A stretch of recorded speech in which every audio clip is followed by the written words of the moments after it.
All right, ladies and gentlemen, welcome to Virtual Racing Network. We are here at Daytona International Speedway. Sorry about the little delay there. We were having to get some stuff sorted out here that apparently for some reason iRacing doesn't want to let our second chair in here for tonight's race. But we are smarter than iRacing. Don't tell iRacing we said that, but we are here nevertheless. So before we get into all the racing details, of course, we want to thank all of the sponsors for coming on board. Starting on the racing side of things, we want to thank CarKeepers.com. Again, they keep you moving without the hassle. If you check them out at CarKeepers.com, you can get all the information, but a brief little summary, of course, they can send someone to you if you need to do maintenance on your car, whether it be fluid changing, just any kind of maintenance on your car you need to do. You can go to carkeepers.com and they will send someone to you to do that maintenance for you, so make sure you check them out. On the broadcast side of things, we have quite a few sponsors here that we enjoy and we're glad to have here for 2018. One of those is, of course, Wool's Beard Co. Beard Balm. If you are a guy out there, you need to check them out at woolsbeardco.com. Just outstanding products, all natural and organic, and they have some different scents to pick from as well. I know one of them is vanilla, and they have some other stuff, so make sure you check them out at Walls Beard Co. and pick some of that product up. SimSpeedShop.com, your one-stop shop for button boxes and e-brakes for you rallycross racers. And there are some more rallycross tracks coming out in September, so make sure you pick up one of their e-brakes or one of their button boxes so you can get going here. They will improve just about anybody's racing career. They make it a lot easier, so check them out at SimSpeedShop.com. Northwest Racing Series, they are the official one-to-go sponsor here, and we also broadcast for them on Monday nights and now Wednesday nights from Thursday to Wednesday at 8:30 Pacific, 10:30 Central, so make sure you stay tuned for that. I know it's a little late for some people, myself included, but we enjoy doing their series. A bunch of great drivers and great guys, so definitely stay tuned for that to watch them. Ohio IndyCar League, if you're looking to get into some IndyCar racing, there is no better place to do it than Ohio IndyCar League. They are no longer just taking Ohio club members. To get all the latest information, you can also go to facebook.com/Ohio IndyCar League. iBog, iRacing Broadcast Overlay Graphics, your sim race broadcast graphic source. If you're looking to have graphics made for broadcasting or just need some for streaming, head on over to ibog.co and get a hold of Jason Allison today. And of course, Randy's Wraps. We'll see if we have time for a pre-race interview. Because of that little delay, we may not have time. So if we don't, the post-race show will be brought to you by Randy's Wraps. So make sure you go check them out on Facebook. Just literally type in Randy's Wraps and you'll be taken to their page. You can get a really great paint job for a really great price. Again, Randy's Wraps. That being said, it is time once again to introduce our second chair here for tonight's race. And that is Jeff Stabnow. So Jeff, as we like to call you, the champion professional, or the professional champion. That sounds a little better. Welcome back to the booth. Yeah, hey, it just gets better every time you say it, Charles. Glad to be back here at Car Keepers and the Super Speedway Racing. I think we got some Xfinity cars at Daytona tonight. Should be another fantastic race. These Xfinity cars are just a little bit tougher to drive. They don't match up on that bumper so well. A little harder to work in the drafts, and those trucks just seem to maneuver a little easier. And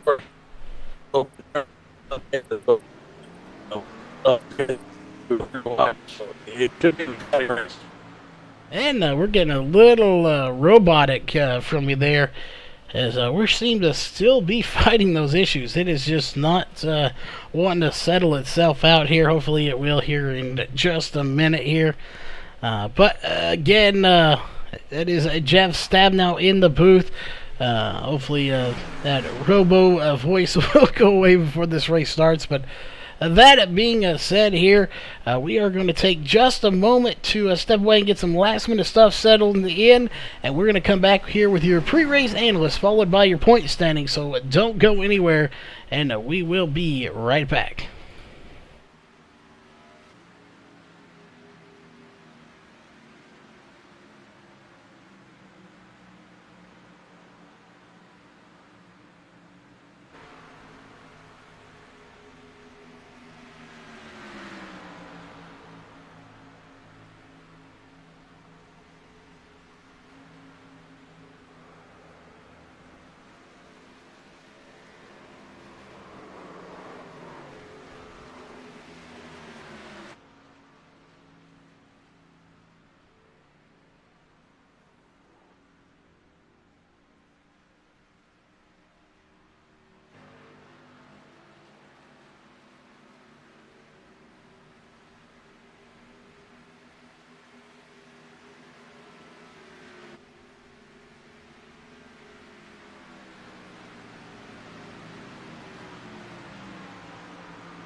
All right, we are back, ladies and gentlemen, with just under 8 minutes left to go here. While we have a moment to let's go over your race analysts here.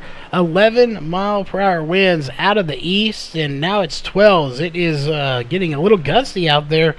76-degree air and track temp, so not a very hot night here. So we should see some good racing with that low of a temp being a night race. We very well could see some 3 wide here, but again, it's Daytona, so they can only go 3 wide after the halfway point.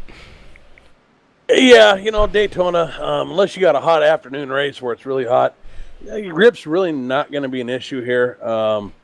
It's, the nighttime looks cooler on the broadcast, so I like it better. But there's plenty of grip on this track for the super speedway. We get a lot of downforce in these cars, so 3 wide racing, it's just tough here because it's so narrow. Yeah, it definitely is narrow here, and it makes good racing, but it can be a very deadly race to say the least. Depending on, I say deadly, that sounds bad, but it can be deadly for your car, depending on how it goes. We've seen some pretty good wrecks here. I believe one week we saw 21 cars involved in a wreck. Hopefully we don't see that this week, but again, it could get very interesting. Well, yeah, I think we've seen, in the last several weeks, we've seen a lot of wrecks. We've had the big one like several times a race. We know these guys got 2 spare cars on the trailer that they get to go get, and a lot of these guys, are finishing the race with damaged cars because they're getting through there. So, and that's just a product of some aggressive racing, the good kind of aggressive racing, the kind we like.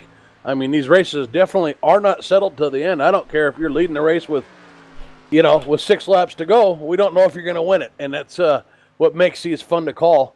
And but yeah, it's a result of some very aggressive racing and some fun racing to watch.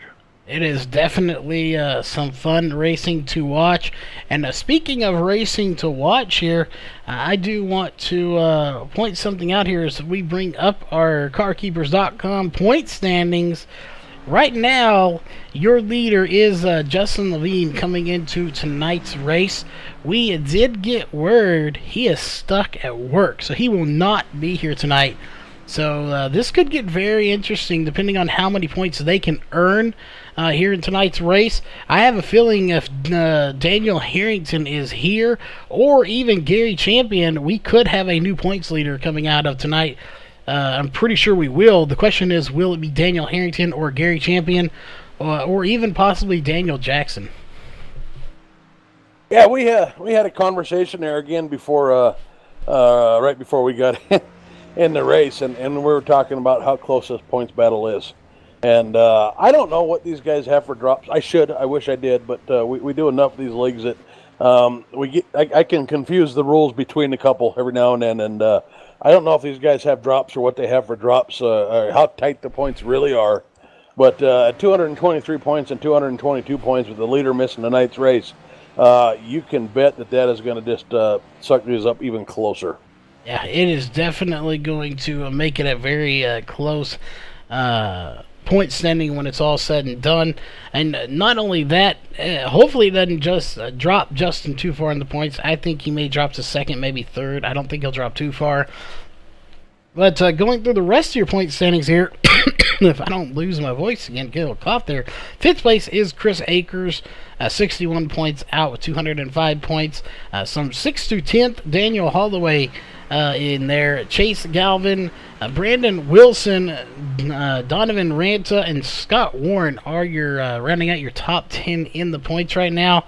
And 2, I believe there's this race and 1 more, and then they start the chase, which I do believe is the top 20 in points. So if I am correct on that, but regardless, I believe this race and 1 more, and we do start the chase. So that's really going to shake things up. Yeah, well, that's what's kind of neat about a chase system is anything can happen, especially these super speedway races, man. It is so hard to do a chase with these super speedway races because, I know we've talked about the same guys end up front week after week after week, right? It's not as much luck as people think it is. but there's still more luck involved here than an ordinary type race. And really the only luck that you're going to get at Daytona usually is, or Talladega Superspeedway, is bad luck.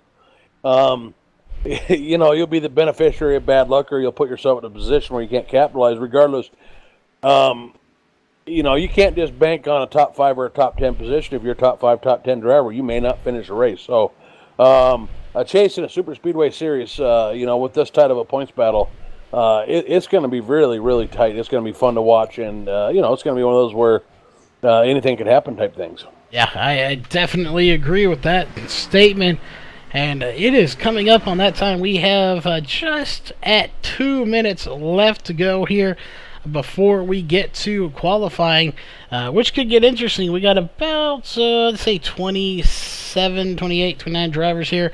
So we're going to be keeping an eye on that. But it is time for the national anthem. So we will be right back here in just about 2 minutes with qualifying. So don't go anywhere. We'll be right back with qualifying.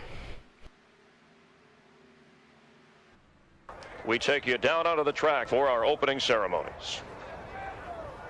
Ladies and gentlemen, please rise. Please remove your hats.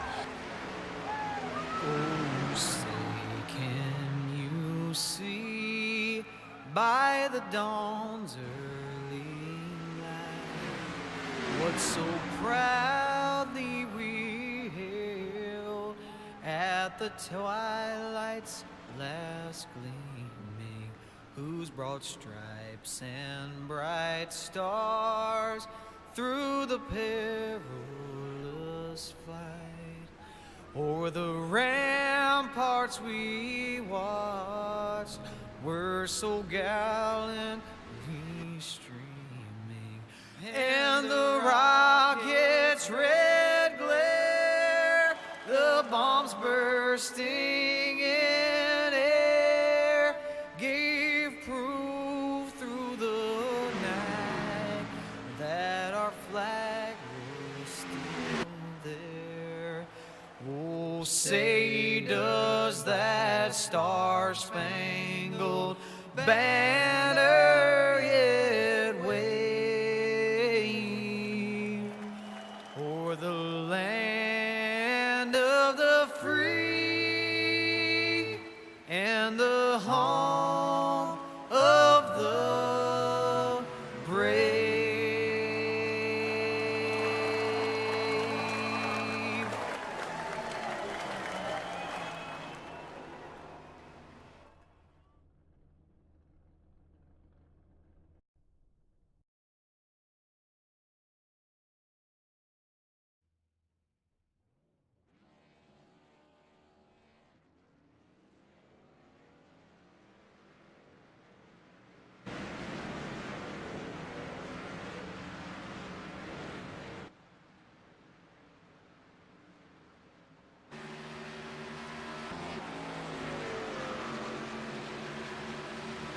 All right, we are back, ladies and gentlemen.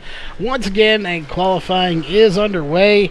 Again, we got about, I'd say, almost 30 drivers, so we have a ton of drivers to go through here. As we're going to try to zoom in here just a little bit. The first car up on the track that we're going to watch here is the 21 of Daniel Holloway, as he is out on the track, one of the first ones out.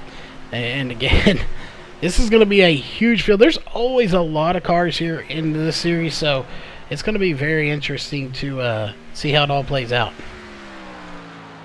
Yeah, absolutely. Qualifying, it's not easy to see what's going on in that car when you're watching a qualify. You just watch the guy drive around 3 laps, 2 of them right up there against the wall.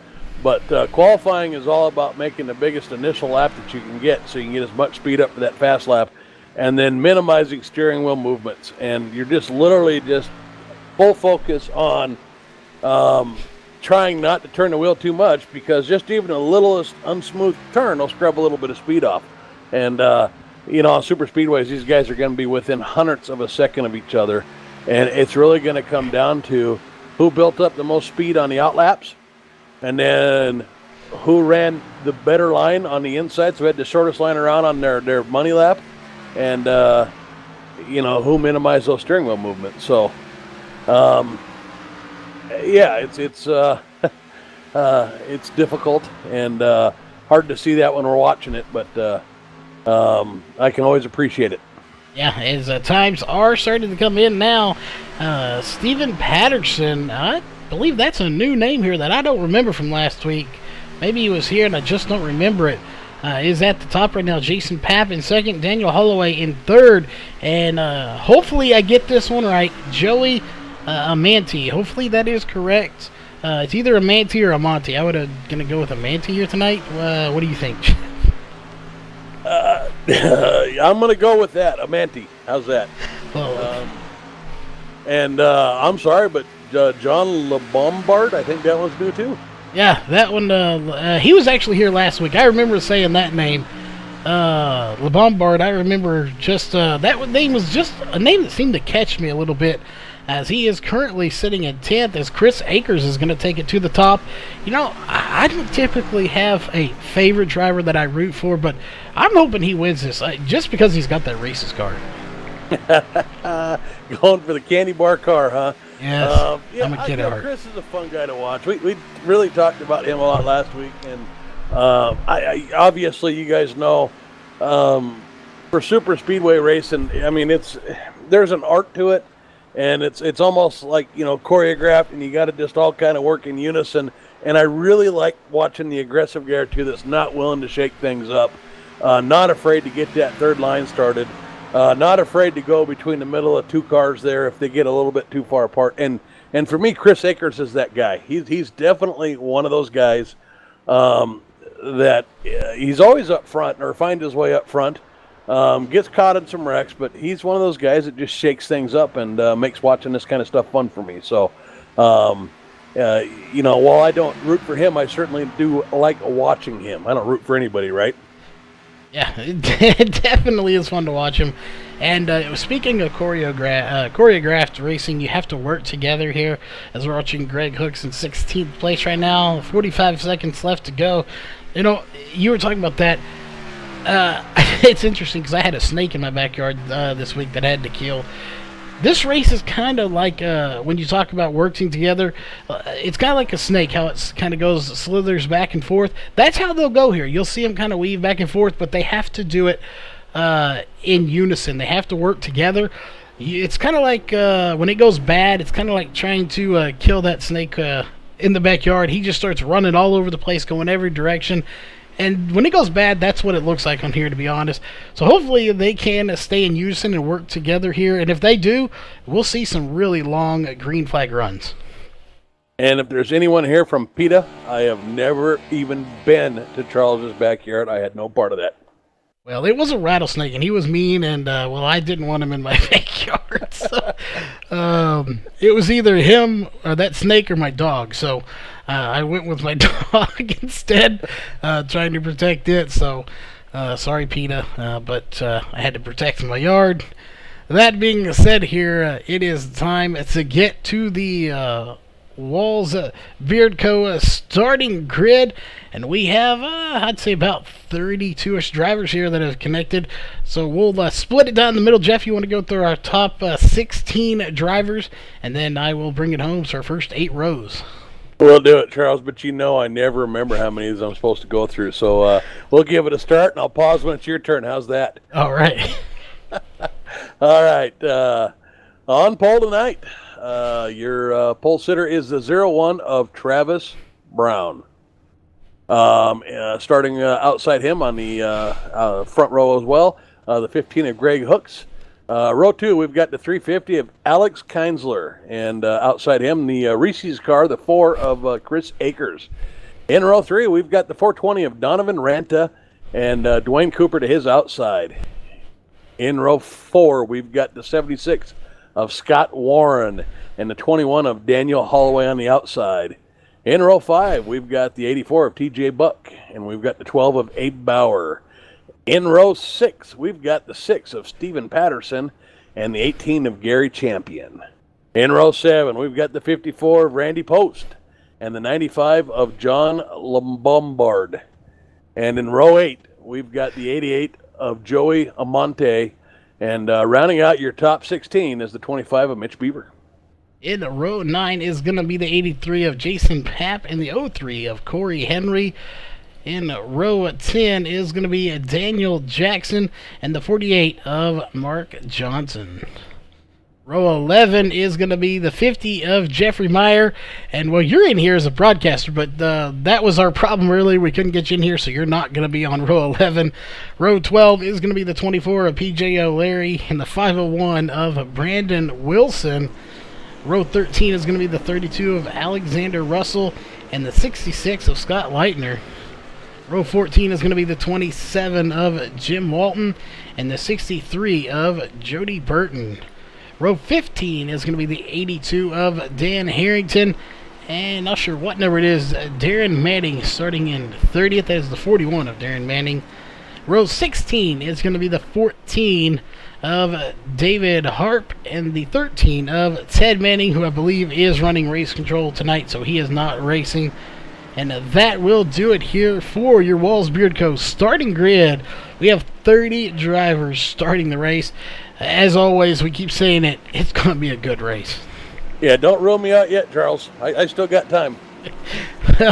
That would be awesome to see if a broadcaster could win the race somehow. But, yeah, it's that was we did come in a little late. That was the reasoning behind that is for some reason it just would not let you in here as a spectator. So you're in here as a driver, so your chances of winning this race are better than mine.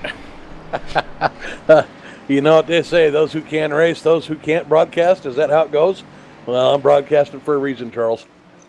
I don't know. You can race. I think you're the exception to the rule. I am the definition. They made that rule for me. So apparently you can't race with a mouse. So I guess you can, but people don't like you too much for it. So they say you don't wreck me and stuff like that all the time to me. But green flag is out. We are racing here at Daytona International Speedway, and it's going to be the 01 of Travis Brown leading this race.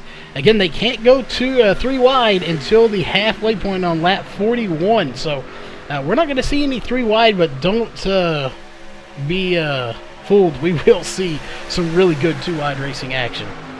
Yeah, we won't maybe see any intentional 3 wide, but you know, it looks so much easier to keep these cars in a straight line than it is. I know we've showed some in-car camera shots in the past, and when all you have is a windshield full of spoiler and it's moving in front of you, it's really hard to make yourself focus on something that's not moving so you can drive a straight line.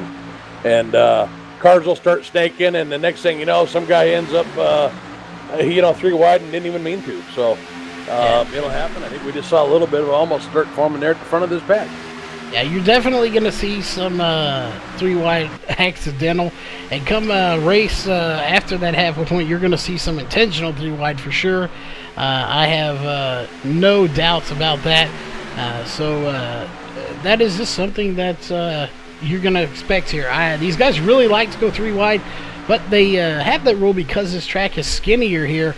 And speaking of a skinnier track, as we'll go back here a little bit, you got some guys going down below the yellow line here. That is the 18 of Gary Champion. Yeah, you don't want to go down below that yellow line at all in the corner.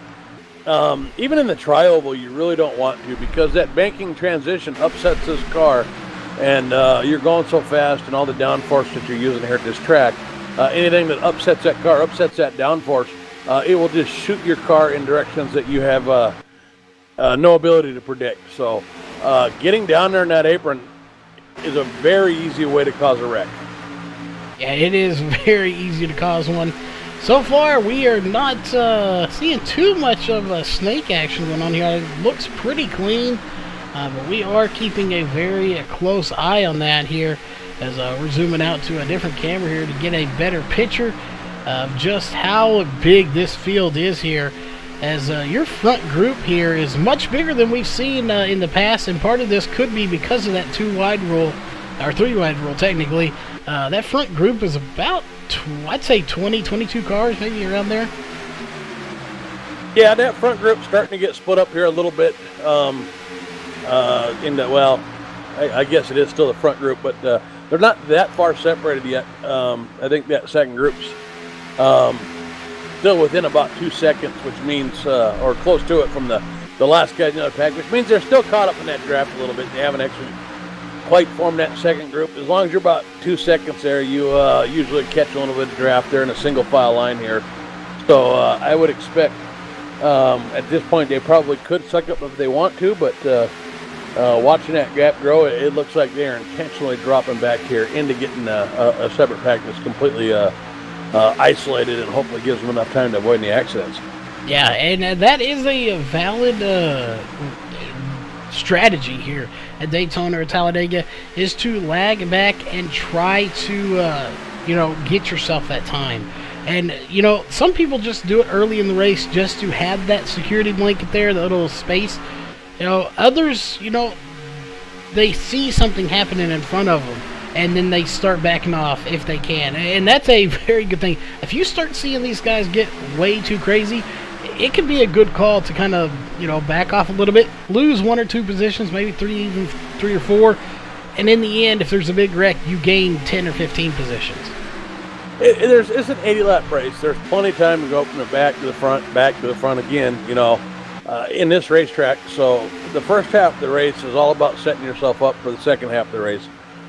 Find guys that you're comfortable running around and just log laps the first half of this race. I mean, that's what I try to do.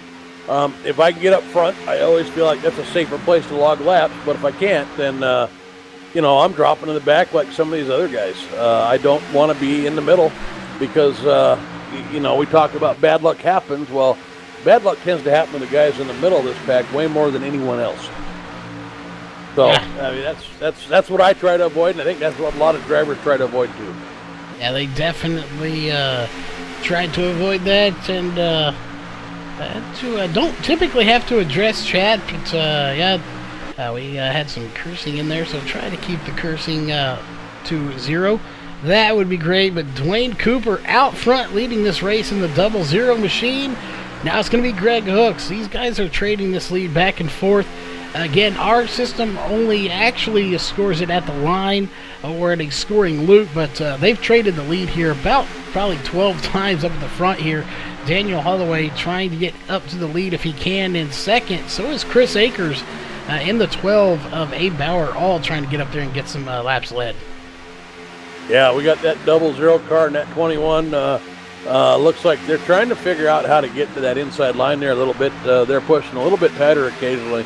For the most part, most of this front pack spaced out a little bit, right? You don't see anybody right on anybody's bumper, which tells you they're kind of just in cruise mode trying to log some laps. But Dwayne Cooper there and Daniel Holloway for a little bit looked like maybe they saw an opportunity or something. They were going to try to push their way to the front and get to the inside row, which is an easier one to drive in, but looks like they backed off from that strategy a little bit, and everybody's just kind of out for a little bit of a Sunday drive here to get this race started.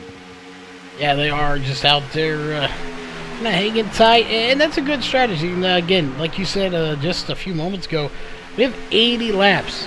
We are just now on lap 8, so we're not even 10 laps into this race. However, I will say this, you talk about 80 laps. If they continue to go like this and just log laps, do it about a lap a minute, we will be done very quickly. It seems the further you get into a race, these laps just seem to tick away quicker and quicker, and before you know it, we'll be at the 10 to go mark. Yeah, if these guys keep driving like this, we should probably have a decent green flag run. It'll knock a lot of laps off, and we'll get to the exciting part, which is the 3-ride racing here about midway through this race. And I think that's when you'll see guys start making moves. So right now, it's just find your rhythm, find your marks, figure out who you're used to driving to, maybe get an idea about some of the guys around you, look at some of their tendencies, and log some laps and plot some strategy. Yeah, and I am curious here, as we talked about it a little bit before we went live.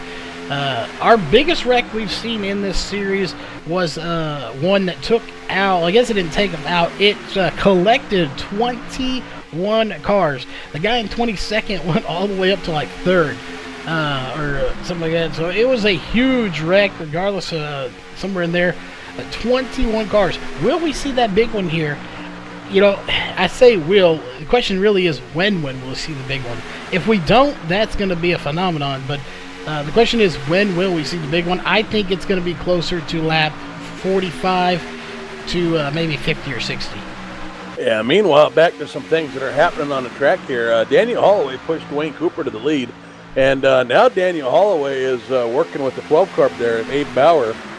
And also looking like he might be trying to get up to that front row, or the inside row there on that front and take the lead. Abe Bauer's got some nice pushing going on there. That outside row starting to tighten up a little bit. So these guys are pushing a little bit harder on the outside row. It looks like maybe just trying to cycle guys through to the lead and keep their row moving here a little bit. So we'll see if that ramps up at all or not. But just keeping an eye on Daniel Holloway here and seeing if he gets a nice shove to the lead.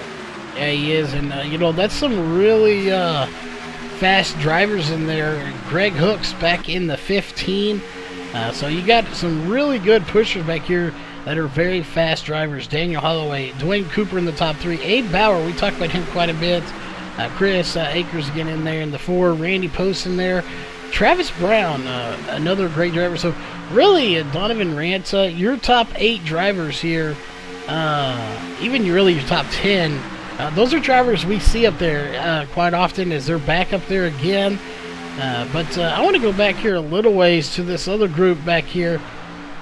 This is not the lead pack, but there is a second little group falling back here just a little bit. And they're not really too much together, but they're led by Jim Walton in that 27 machine. Yeah, and these guys intentionally fell back. They fell quite a ways back. They're about a quarter of a lap back right now, and that was intentional. And we've even got another pack back behind these guys, which I think is being led by the 50 of Jeffrey Meyer. The 76 of Scott Warren. So yeah, we've got a couple groups of guys that are just dropping back, cruising around, and of course we got the big pack up front. Looks like it's just cruising. So kind of a little bit different tactic to start things out. There's not the flurry of activity we usually see in this league at the start. I have no doubt it's going to show up, but a little different approach this week. Yeah, definitely a different approach.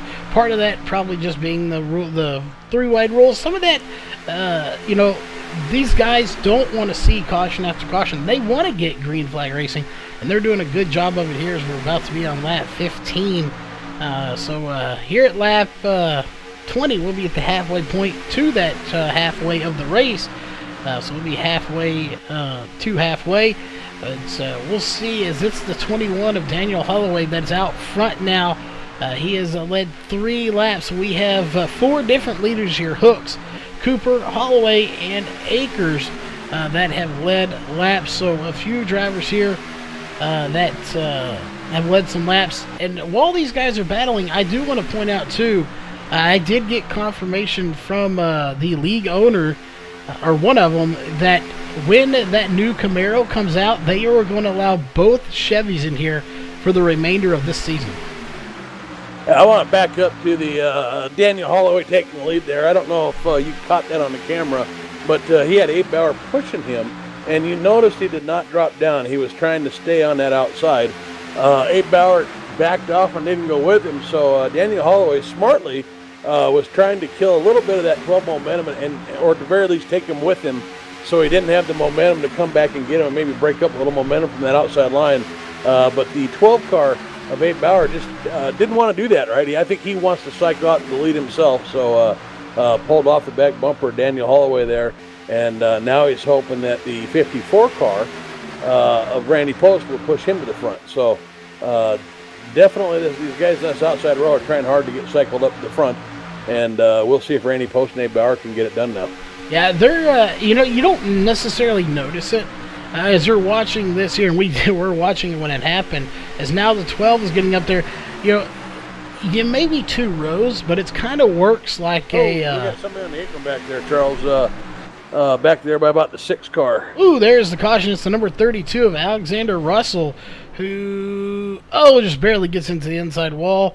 Let's go back and take a look as we're under caution. It looks like a little bit of just a check up there, and he kind of got in between a couple cars. He got in between the I think that whole top line had to check up all the way back, and it just accordion back. So it started clear up there, I think, with Randy Post. Yeah, Randy Post checked up a little bit, and then the 420, then the 48, and each checkup, because it happened so quick and they're driving so close to each other, each one was just successfully bigger until finally the 32 just kind of ended up in the wall there. Yeah, the typical chain reaction there, bringing out the caution here. Again, that is our first caution on lap 17, as we'll go back up to our leader here. Again, caution number 1 coming out. 17 laps in, I think we had a good run there going. I think everyone's going to come down and get some tires and fuel, and we will regroup, so give us just a moment. That was only a single car caution. We will be right back here after a quick commercial break.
All right, we are back, ladies and gentlemen, as we are under caution here for the first time on lap number 19 right now.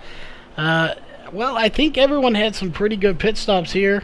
However, Daniel Holloway, Dwayne Cooper, Greg Hooks, and Abe Bauer didn't come down pit road. They are going to stay out, and this is one of those tracks where, we talk about, well, maybe they didn't pit to lead a lap. This isn't one of those tracks. This is a super speedway. You're probably going to lead some laps if you're up front. So this is just a strategy to not go down pit road. Well, either that or they're already on their pit cycle and tires aren't that big of a deal. So why pit right now? You don't need tires, and you're still going to have to make another stop for fuel. regardless of whether you pit now or not. So, you know, it really comes down to whether or not you think you can go another 20 laps or so without seeing a caution come out. Yeah. If you think there'll probably be a wreck, stay out.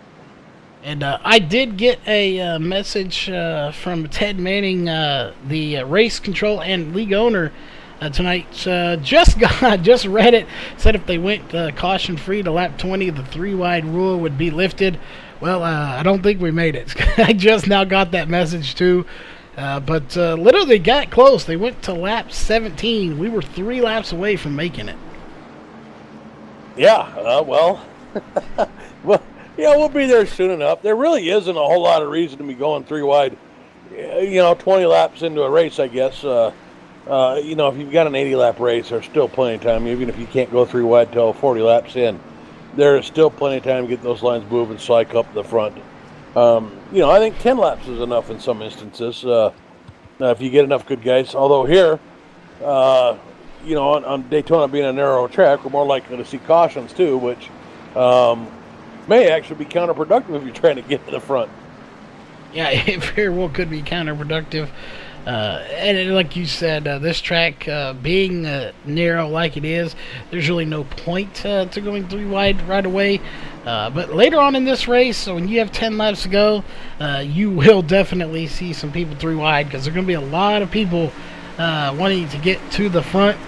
There's going to be about 30 people wanting to get to the front. Unfortunately, only one person can be there, but the green flag is out once again, and it is going to be Daniel Holloway leading them to the line, but he's got some company coming. That outside row is stacked all the way back, so we'll see how long it takes them to possibly lose some of those cars on the outside to the inside row.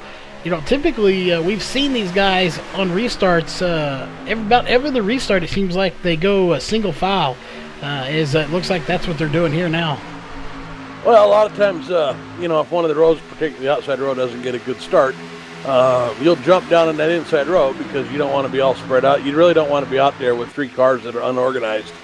Or you drop to the back, so a lot of times you drop to the inside row and then wait a second and get up and start reforming that line.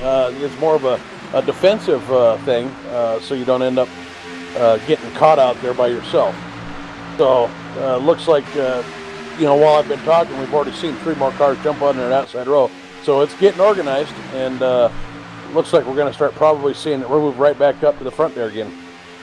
Yeah, and that is the big key, is getting organized. You know, we talk about it all the time. You know, you can have all the cars you want out there, but they've got to get organized. They need to get bumper to bumper and get going to the front. And that's another thing we haven't talked about here, is that bumper hook. It is very easy to do, so you don't want to literally be bumping somebody, especially not in the corners, but you want to get right there and get that air off their back spoiler and over your car, and possibly over, you know, 2 or 3 more cars behind you, and that by definition is the draft. Yeah, I mean, I actually read a pretty decent explanation for it tonight, and it's just like picture it being water, you know, or even in a pool, right? If you were trying to drive a car into water or even run through a pool, because when it comes to aerodynamics, air has the same properties as water would or a liquid would, and so you're breaking it in the same way, having to go around the car, and with that car behind you, exactly, to just get that aero and get that air off that spoiler. The closer we get to that bumper, the more air we're going to take off that spoiler, and the faster we're going to make that car in front of us go. And, you know, usually being the trail car, we're faster than that car in front of us anyway, so the faster we can both go. More cars we have doing that, again, the faster we are. Yeah, and at the end of that, yeah, it is about being fast. You want to be fast here, but your leaders will probably, they may not always do it here. They could be trail braking there a little bit to kind of check this field up, especially if you start pulling away too much. You know, you tap that brake just a little bit and drag it, as the 21 of Daniel Holloway is going to lose the lead there to the 15 of Greg Hooks as the caution comes out. Yeah, I'm not sure who it was. A little bit further back than I was watching, so going to try to find it now. Yeah, definitely. If you do, let me know. I don't see anybody off pace here. unless it's the 30 or the 88 of Joey Amante, who it is upside down smoking on the track. Well, that would be the definition of off pace then, huh? Yeah, he is way off pace, upside down, sitting on the track. Let's go back and take a look and see what happened here on the replay camera. As he was already upside down at that point, so something drastically happened here to him as he was running in about, I'd say about 10th position when this all happened. Randy Post right there around him, and the 27, and the 25 as well, Mitch Beaver. So something happened. Just not sure quite what it is. I'll take a look here. Is that a... Looked like he blinked out. Oh, that's what we're coming up. Yeah, I think he just blinked out and then he showed back up. I think it was a connection issue. Indeed, he did. It just blinks out right there. As you saw him disappear on the screen, that is when he blinked out and comes back and he's upside down. So that is probably the worst blink we've seen in a long time. And right now it looks like he's doing some barbecuing in the pits. I don't know that I've ever seen a car blink out on track like that and then end up that far away that long later, upside down, smoking on the track. I think that's a first for me. Yeah, that's that is definitely a new one. That's yeah. We usually you see them bounce around, they scrape the wall and stuff, but to completely disappear and come back upside down, sliding across the ground, that is definitely a new one here. But again, I don't even know what to say. That's just kind of got me speechless. Yeah, me too. Meanwhile, we had 4 cars that stayed out the last time. 3 of those cars are still out. The 21 of Daniel Holloway did lose the lead in the middle of all that, so he has come in the pit and looks like he's going to be coming out of the pits maybe in about 21st place. Yeah, and again, not a bad strategy. Did need to pit probably and get some tires at this point. However, Abe Bauer did not pit. Dwayne Cooper and Greg Hooks did not pit.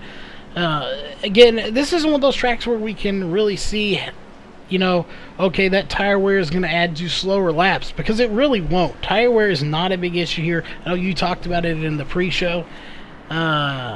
It's just not that big of an issue here. However, maybe spinning the tires on the restart could be an issue, but I don't even see that being one, mainly because the way these cars get going, you don't just punch the gas and go. They take a while to get going up to speed. Yeah, we got such a tall gear in these cars just so we can carry that top-end speed around this track. It's not like an intermediate or a shorter track where you jump on it and it starts spinning out. Here you jump on it and it just like lags down on you, and it's almost painful when you're behind the wheel how slow these things take off on the super speedway. So really the only downside is going to be is when do you have to get fuel, right? If we go green with 30 laps to go and you've got to get, or 30 laps into this race, and you've got to get gas at, say, lap 40 or 45, well, if we don't get another caution before then, you're coming in to get gas.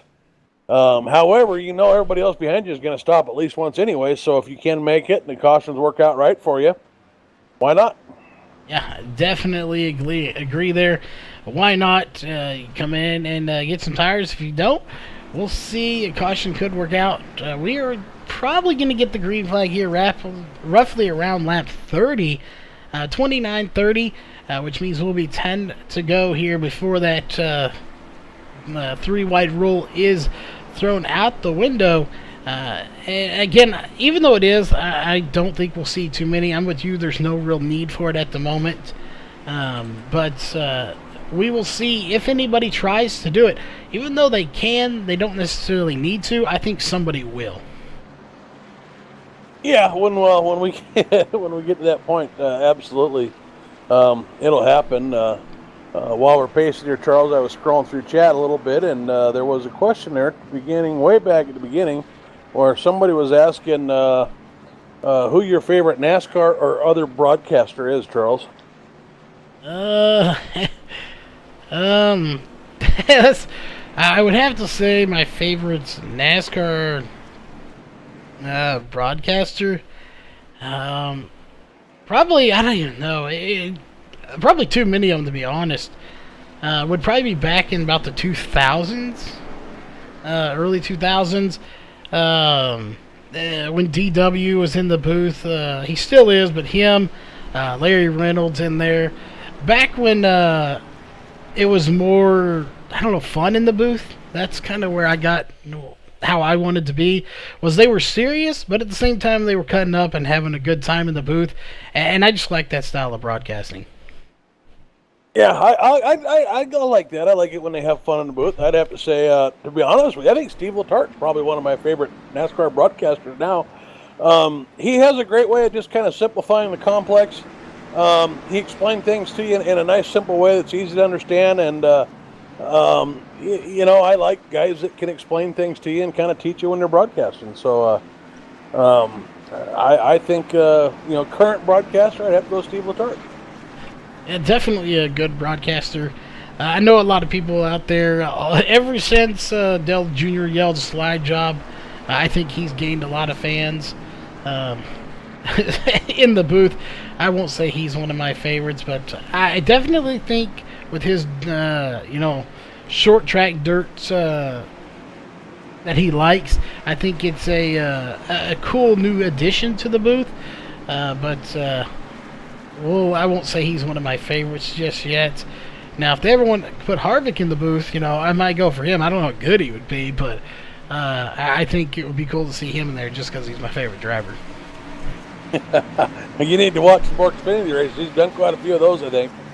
Currently I do. I don't think I've watched but one race this entire year, so just too busy between work and broadcasting.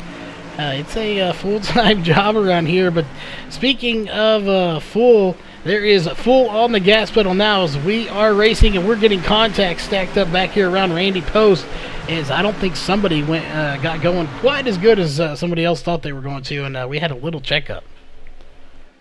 Yeah, looks like we've got it sorted out. We got some aggressive moves there, some line switching. Again, that outside line's having a tough time getting formed up. We've got guys diving to the inside, so...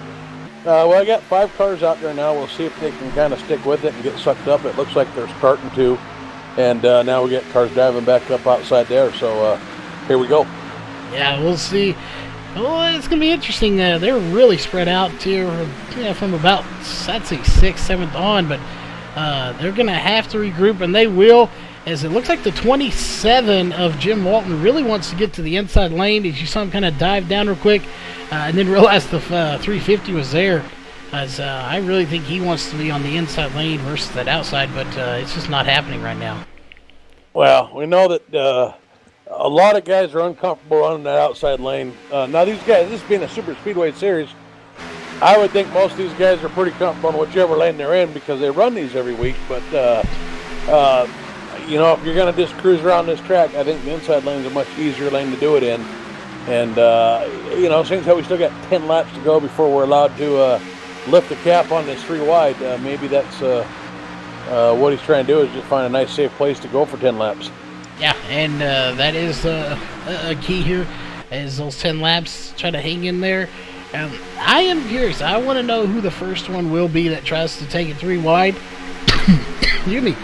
If I had to pick the driver I think is going to go 3 wide first, I honestly think it's going to be that 4 of Chris Akers. Well, it depends on where he's at, but he is certainly a candidate to take it 3 wide, right? He's somebody that we've seen repeatedly do that. He's not afraid to go 3 wide, and he's an aggressive driver who likes to be up front. So if he's not already up front like he is now, I think that would be a good choice. Yeah, he's definitely one that likes to push it to the limit, and that's a good thing. You want to push it. You need to push it. If you don't, you're not going to know how far you can get up there. So as long as you do it safely, which he usually does, and get up there and make something happen here. But I want to go back just a little bit here, as we'll go back a little further there, right there. That's not even further enough back. There it is right there, led by the 6 of Steven Patterson. He's kind of leading this other group here, and it has 3 cars really grouped in there. Mark Johnson in the 48 and Daniel Holloway in the 21. This is that group right here I think they need to get bunched up a little bit more, but I think they're in a safe place because once we get to that 3 wide, if a wreck happens, they're sitting just far enough back they can avoid it. Yeah, and sometimes, like Daniel Holloway there cycled back because he pit. Sometimes you go to the back and you get caught up with those cars who are trying to fall back, and you can't get by them in time to latch onto that pack in front of you, and you kind of get stuck with that pack. And a lot of times that's why you'll see this pack then sit there and you get two different agendas. One group wants to just cruise around back there, and the other group wants to get up and start collecting some places. And so you'll actually see a lot of passing and stuff going on in this, in those breakaway fallback packs. And, I got to wonder if that's maybe what's going on here is I saw some guys look like they were just kind of cruising, and then you see the 21 of Daniel Holloway and the 48.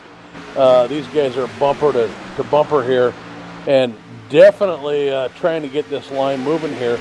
But behind them, you got guys all over the place, unformed, not on the bumpers with each other, running too wide.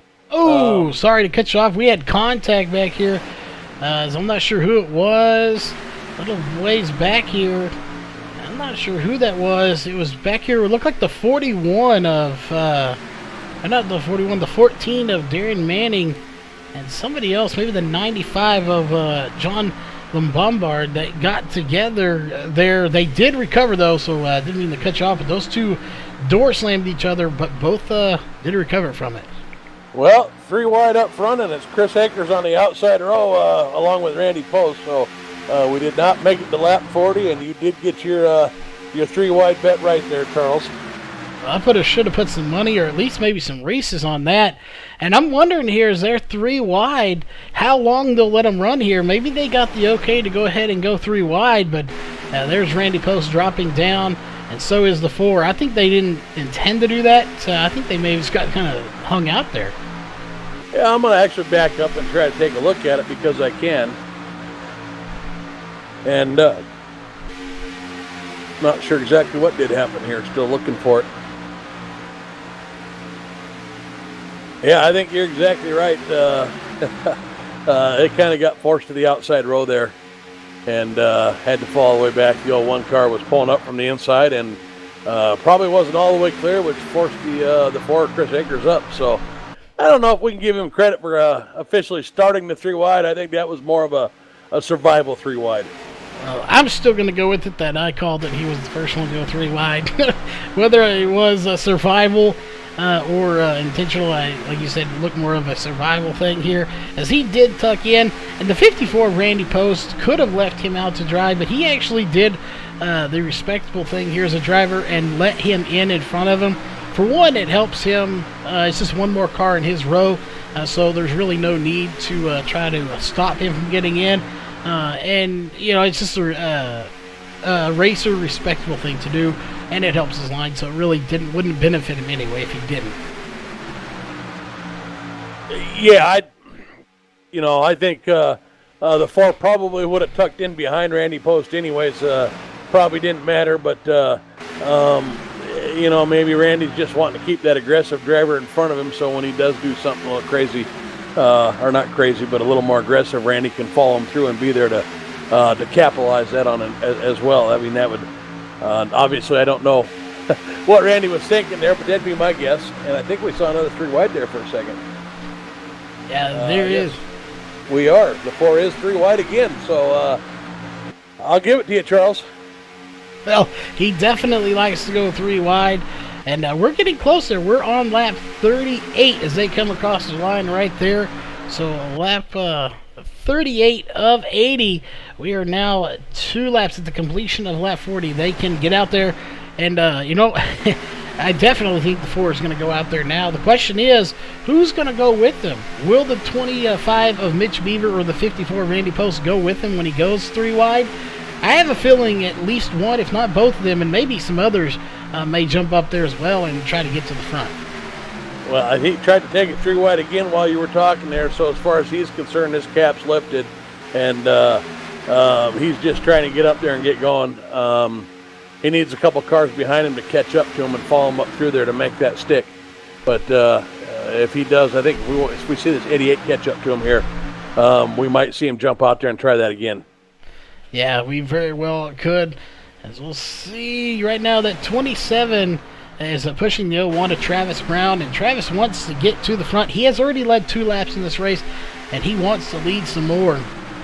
As I do want to update here, we've had Holloway, while he is not at the front right now, he is back in a 15th position in this group, leading this little second group. He has actually led the most laps with 13 laps led. Next is going to be Dwayne Cooper, who is out front right now, so he is set to take over that, followed by Greg Hooks and Chris Akers and Travis Brown, sorry, that have led laps here. So a few leaders, but not too terribly many. As we'll take a look here real fast. We had 5 leaders, but we've had 14 official different lead changes at the line. Yeah, well, we saw the first 20 laps were very calm 20 laps.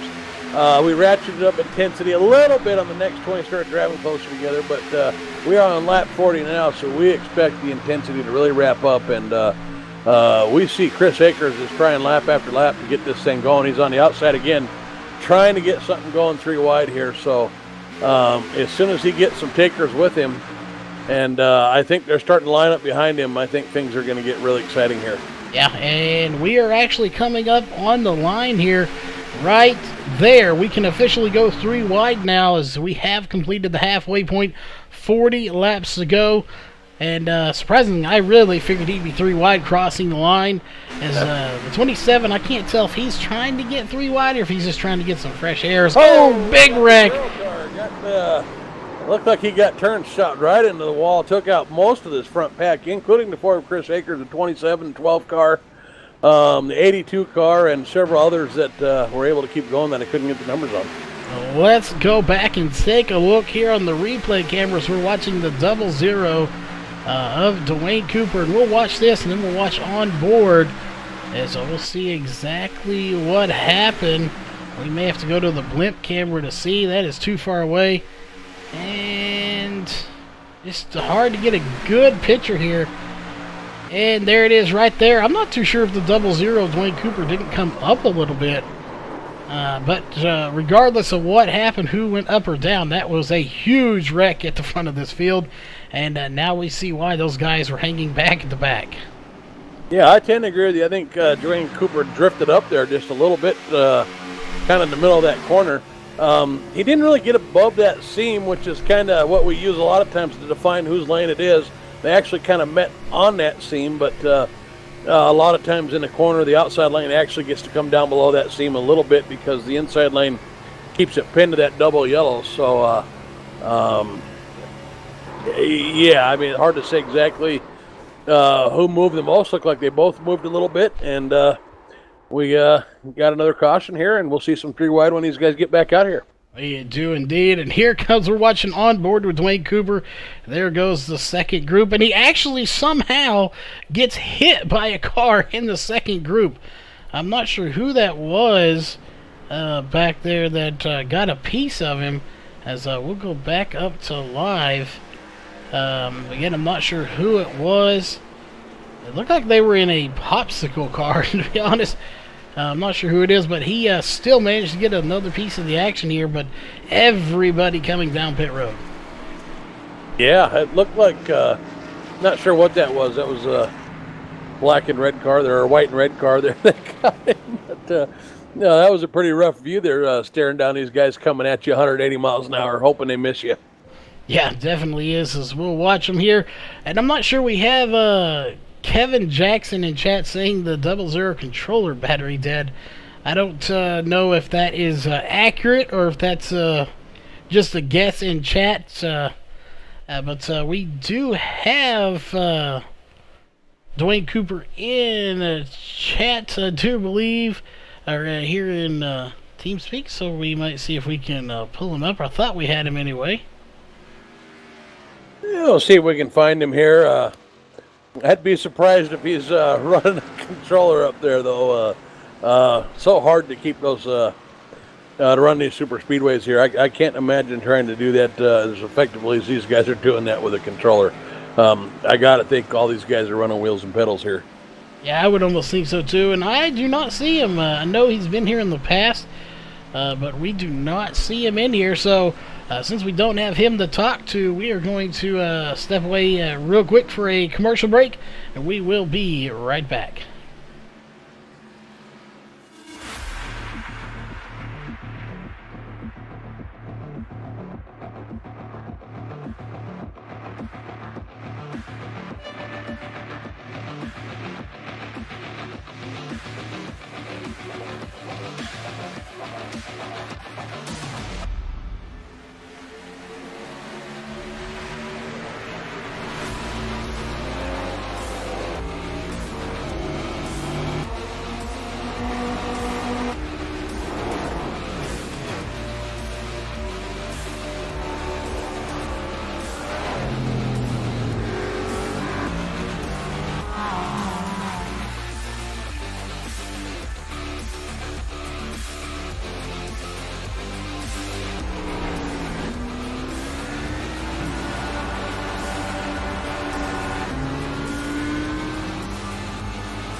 All right, we are back, ladies and gentlemen. The lights are off on the pace car.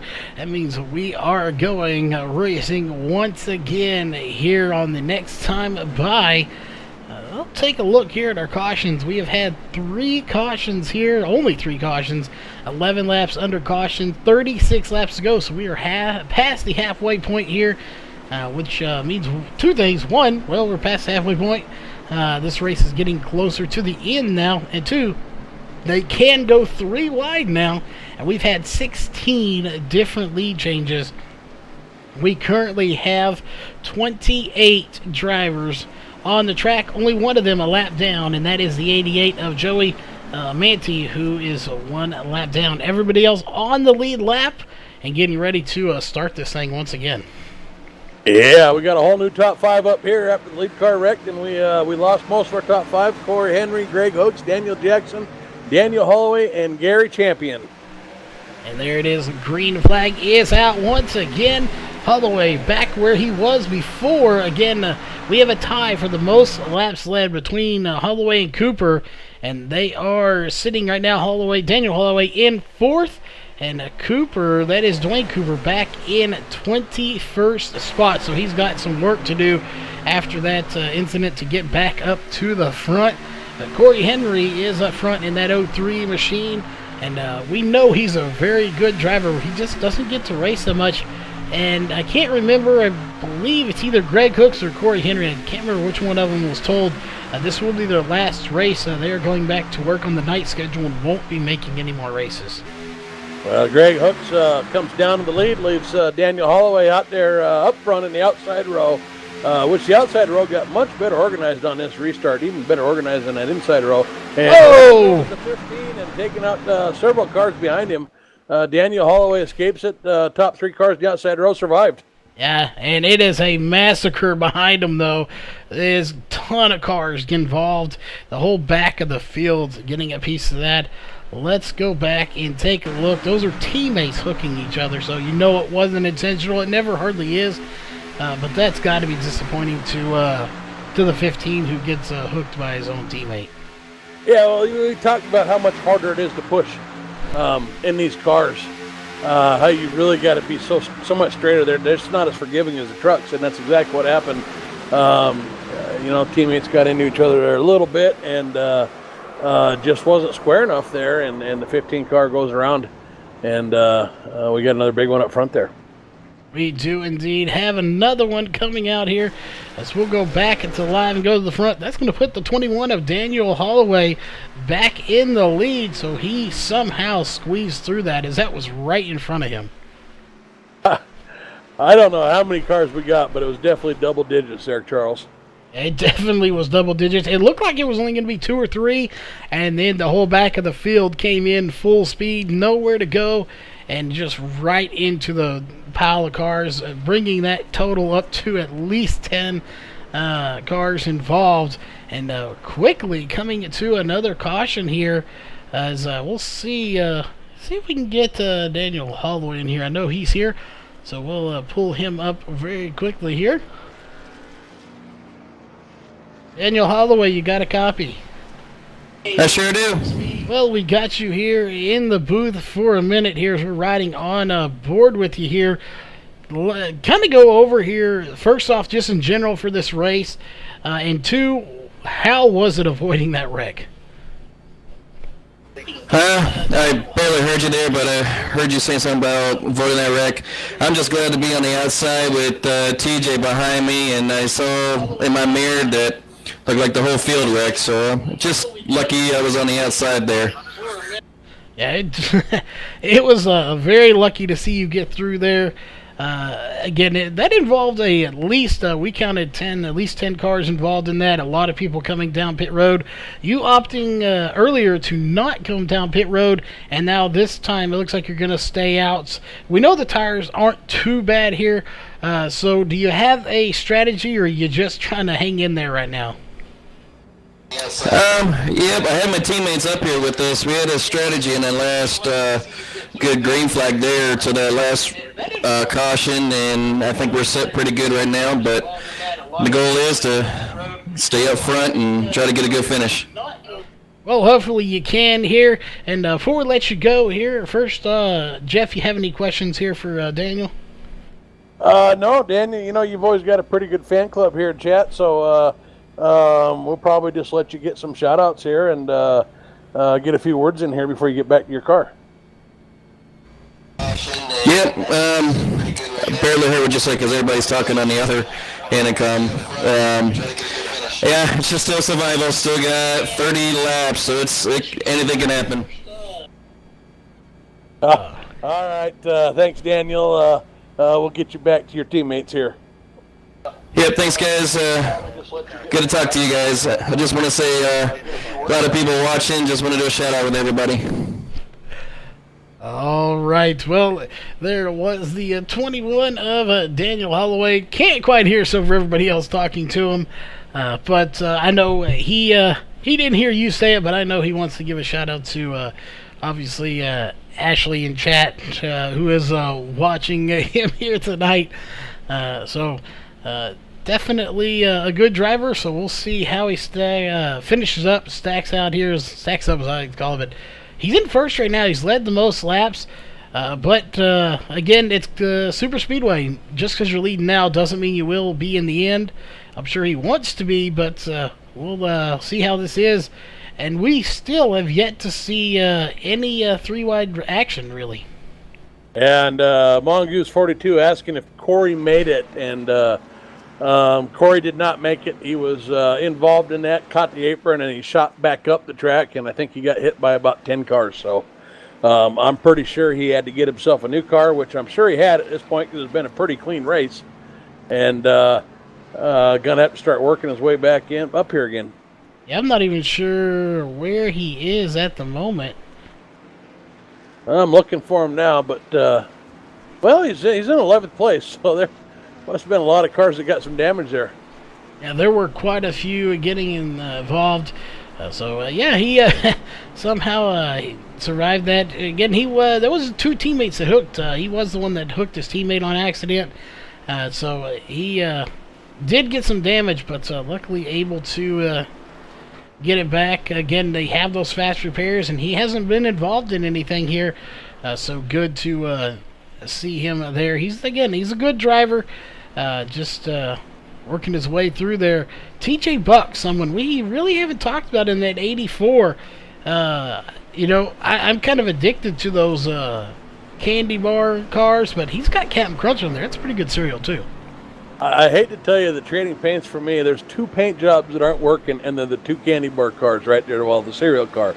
The 84 and the 4 are not showing up for me. Everybody else paints are right there in front of me, so I'm going to have to take your word for it on the Captain Crunch. Yeah, that's too bad, because it's a nice car there. I told him he owes me a lifetime supply of Crunch cereal, but it wouldn't be much, because I don't eat cereal that often, but he's got a nice little paint job there. So we'll see. He is going to be starting on the inside here. Daniel Holloway opting to start on the outside row. Yeah, I'm guessing, and again, you wouldn't believe how much screen space and real estate and things that we have open to call these races. Team speak for me, which is where I'd probably see who his teammates are, is kind of buried for me. But if he's moving to the outside, I'm going to guess that he's working with the 6 car there in Steven Patterson, or wants to work with him here, at least on this restart. And I don't even see Steven in thing. But they do have discords that they go in that we don't see. So there is other stuff out there that we just can't see. We'll see how this one does, though. Who he is going to work with, like you said, looks like right now he's wanting to work with the 6. So we'll see if the 6 and the 21 work really good together, or will it be the 84 and the 01 that work good together, or will it be these cars behind them that dictate how this one goes, which line does prevail, and will we see 3-wide racing here quickly from the start as we're on lap 51 of 80. Green flag is getting ready to come back out. Yeah, when you... We'll get to it in a minute here, and we'll let you get the start. It is green flag back in the air. There it is, officially lap 52 of 80 as we are under 30 laps to go. And we'll see. And the 84 going to hang out there and lead this thing now. The 21 of Daniel Holloway, I don't think he got quite the start he wanted. Maybe he was testing an outside lane. It didn't quite work. I don't think the outside road just did not get going. Did not get going, and the 01 looks like he's going to slip up there in front of Daniel Holloway. So Daniel Holloway in the 6 car, they're going to have to push him clear if they want to get back to the lead. So we'll see if the 01 drops down there or if he hangs out up top here. Yeah, this is going to be interesting, and we haven't seen, like we've seen in the past here, 2 teammates really up front leading both rows. We have seen that quite often in the past where they kind of dominate the race and run both lanes to get first and second. We have not seen that here too much, as now Travis Brown will lead his 3rd lap on that outside row. So the outside definitely has some momentum. They have just about the same amount of cars, but they're not quite as bunched up. Yeah, there's a pretty good 6 between the 6 car and the 21, and they're going to get this outside lane moving. They're going to have to get that bunched up. I see a lot of cars shooting up the top. I don't know if we just got some guys up there that are snaking a little bit, or if they're trying to get that 3rd line started, but it doesn't appear to me that we've even really got enough cars in that 2nd lane to get a 3rd car or 3rd line going. So I'm going to go. We just got a couple guys out there that are struggling to get something to focus on to keep that lane straight right now. Yeah, and I believe, if I'm not mistaken, 4th place right now for the 54 Randy Post. That's the highest he's been here. I'm not biased, but I would like to see, a VRN car here in the top 3 in the end of the night, as he was involved in that early wreck, or the first big one, but he used his fast repair, got it going. So we'll see if he can hang in there. And again, we've got some new names in here. Stephen Patterson in 6th place right now. So the rookie here for this first race, doing a really good job in the top 10. Yeah, the 01 car able to drop back down, cover up the 84. So inside line, we got a new leader of this race, and Daniel Holloway working with Randy Post on the outside line. And now we've got a 3-wide situation as the 84 ducks up to that outside row.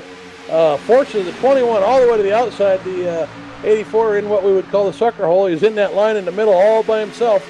And unless he gets some help here real quick, look for him to start dropping back here. Yeah, and that is a very bad spot to be. If it's on the inside row, it's one thing. If it's on the very far outside row and you're by yourself, it's another thing.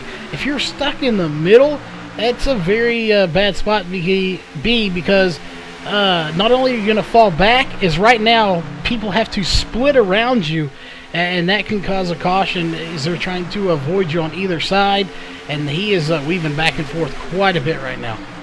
Yeah, the 21 car was able to come down and cover him up a little bit, but looks like he's a little bit unsure if he'd stay down there or should jump up and get Randy right now. So I'm not sure if the 14 is just moving a little more than, or the 84 is moving a little more than they're comfortable with, or if they're just trying to figure out what the 3 lanes are and who's running where.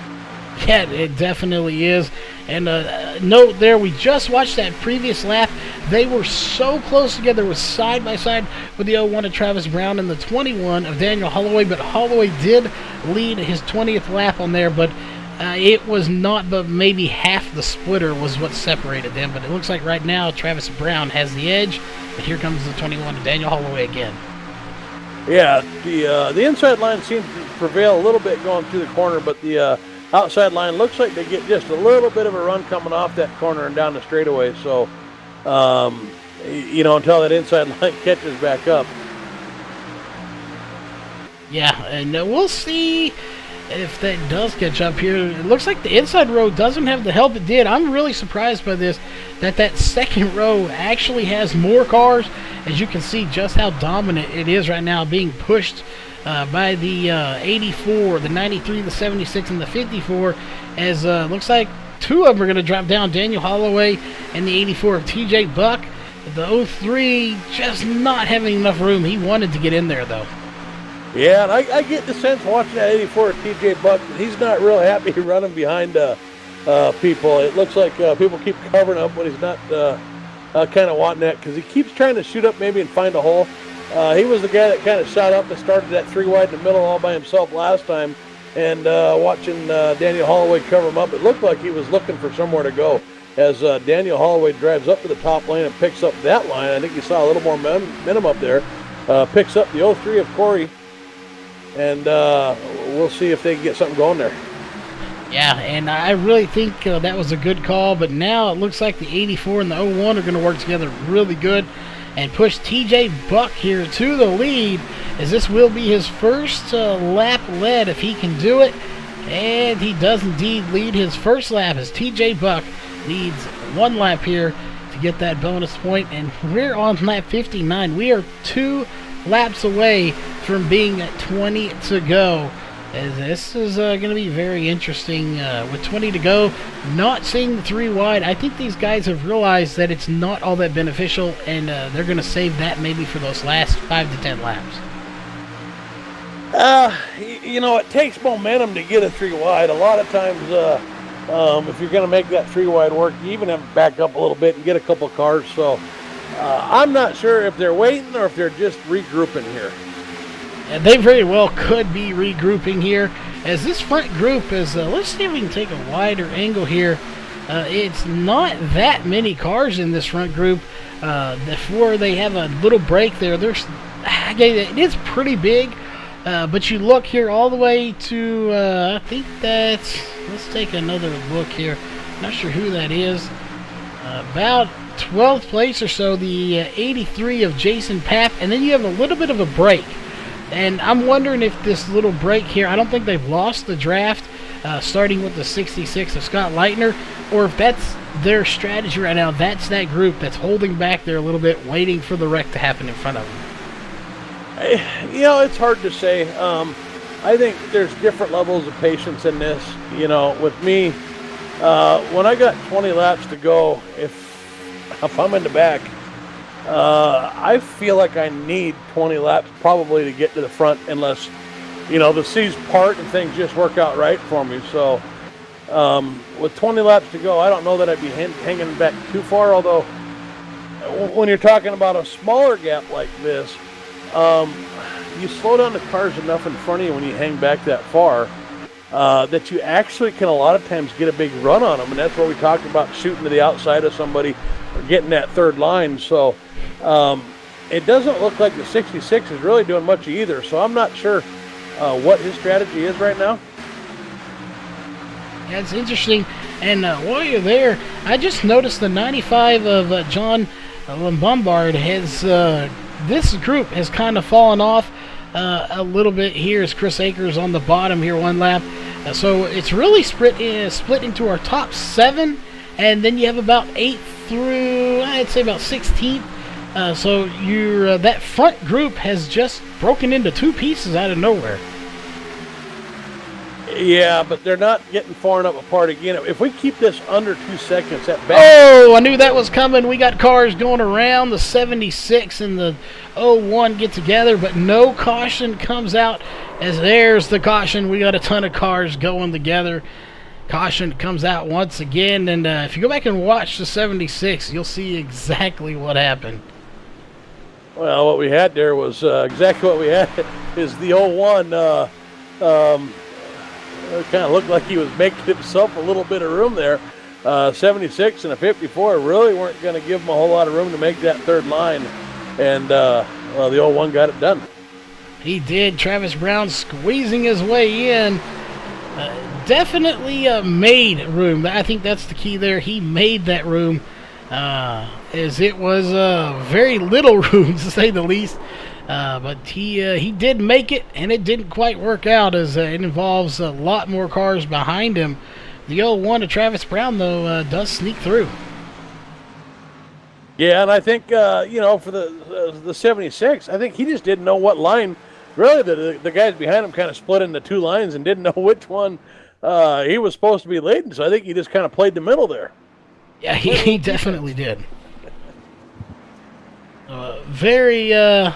Very interesting deal there, is they were going to make it 3 wide, and it didn't quite work out, but it looks like everybody is going to fake coming down pit road. At least the 21 of Daniel Holloway fakes it, everyone else coming down, but the 84 of TJ Buck is going to come down pit road, and very few guys are coming down, so at least in the front 5 anyway, everyone behind him is going to come down. So we are going to step away here for a quick commercial break. We will be right back.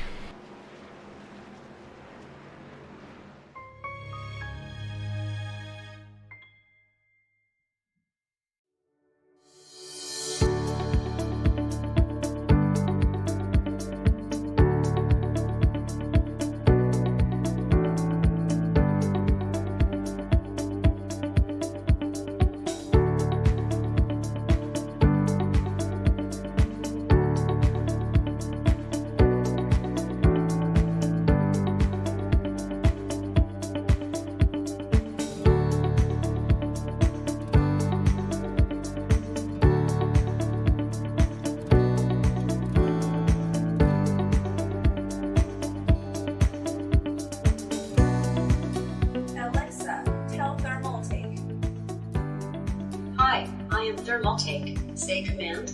What is the weather like in LA? The weather is clear in LA. What is the weather like in New York? The weather is rain in New York.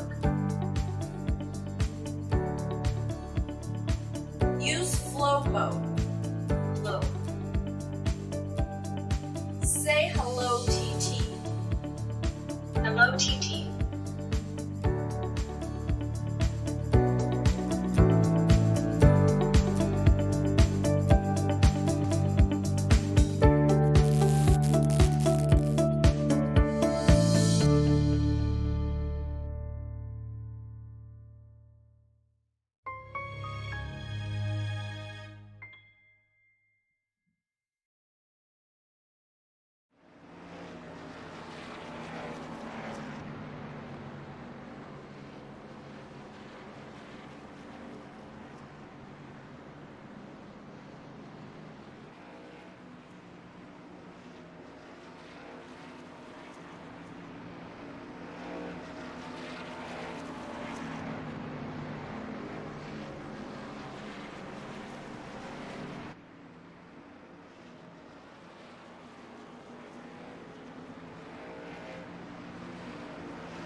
All right, we are back, ladies and gentlemen. The lights are off on the pace car.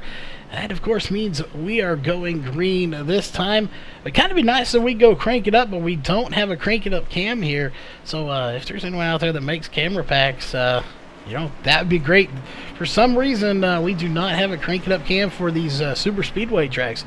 It would be awesome if we did. Maybe we'll have to work on making that happen. Yeah, absolutely. We need a little break. You need a break from us. We'd rather hear some cars than hear us too after a while, I'm sure. Yeah, definitely. And it'd be cool to have one here. We'll see. We are now 15 laps to go. Again, I think normally I would say 10 laps to go or so is kind of the go time here, or at most tracks. But with these tracks, and we'll get your opinion of it as a racer here, is 10 to go the kind of go time, or do you wait till maybe 5 to go if you're up front already, because you don't want to pass someone and give them enough time to get back by you? So, for my line of thinking is, once we get inside 20 laps, if an opportunity presents itself, you take it. You don't want to pass an opportunity to get up front. You don't know when the next one's going to come. So, if you see a line moving and there's an opportunity to get in there and you're not worried about the drivers in that line, you take that opportunity, you take that place. You start that third line. 15 laps away, you're a little bit pickier than you are when you're 5 laps away as to what you do and who you do it with. Yeah, definitely. You gotta, watch who you're around here, and you're gonna work with other people. Some people you don't necessarily want to work with as well, but in the end, you work with whoever will get you to the front. That's what it's all about. As right now, it is Randy Post out front. Here, we'll see if he can lead a lap. He has not yet, but he is going to try. But he's got company coming from Daniel Holloway right behind him in the 03 of Corey Henry in third. So, like we keep saying there, just because you're out front right now doesn't mean you're going to be there when you come to the line.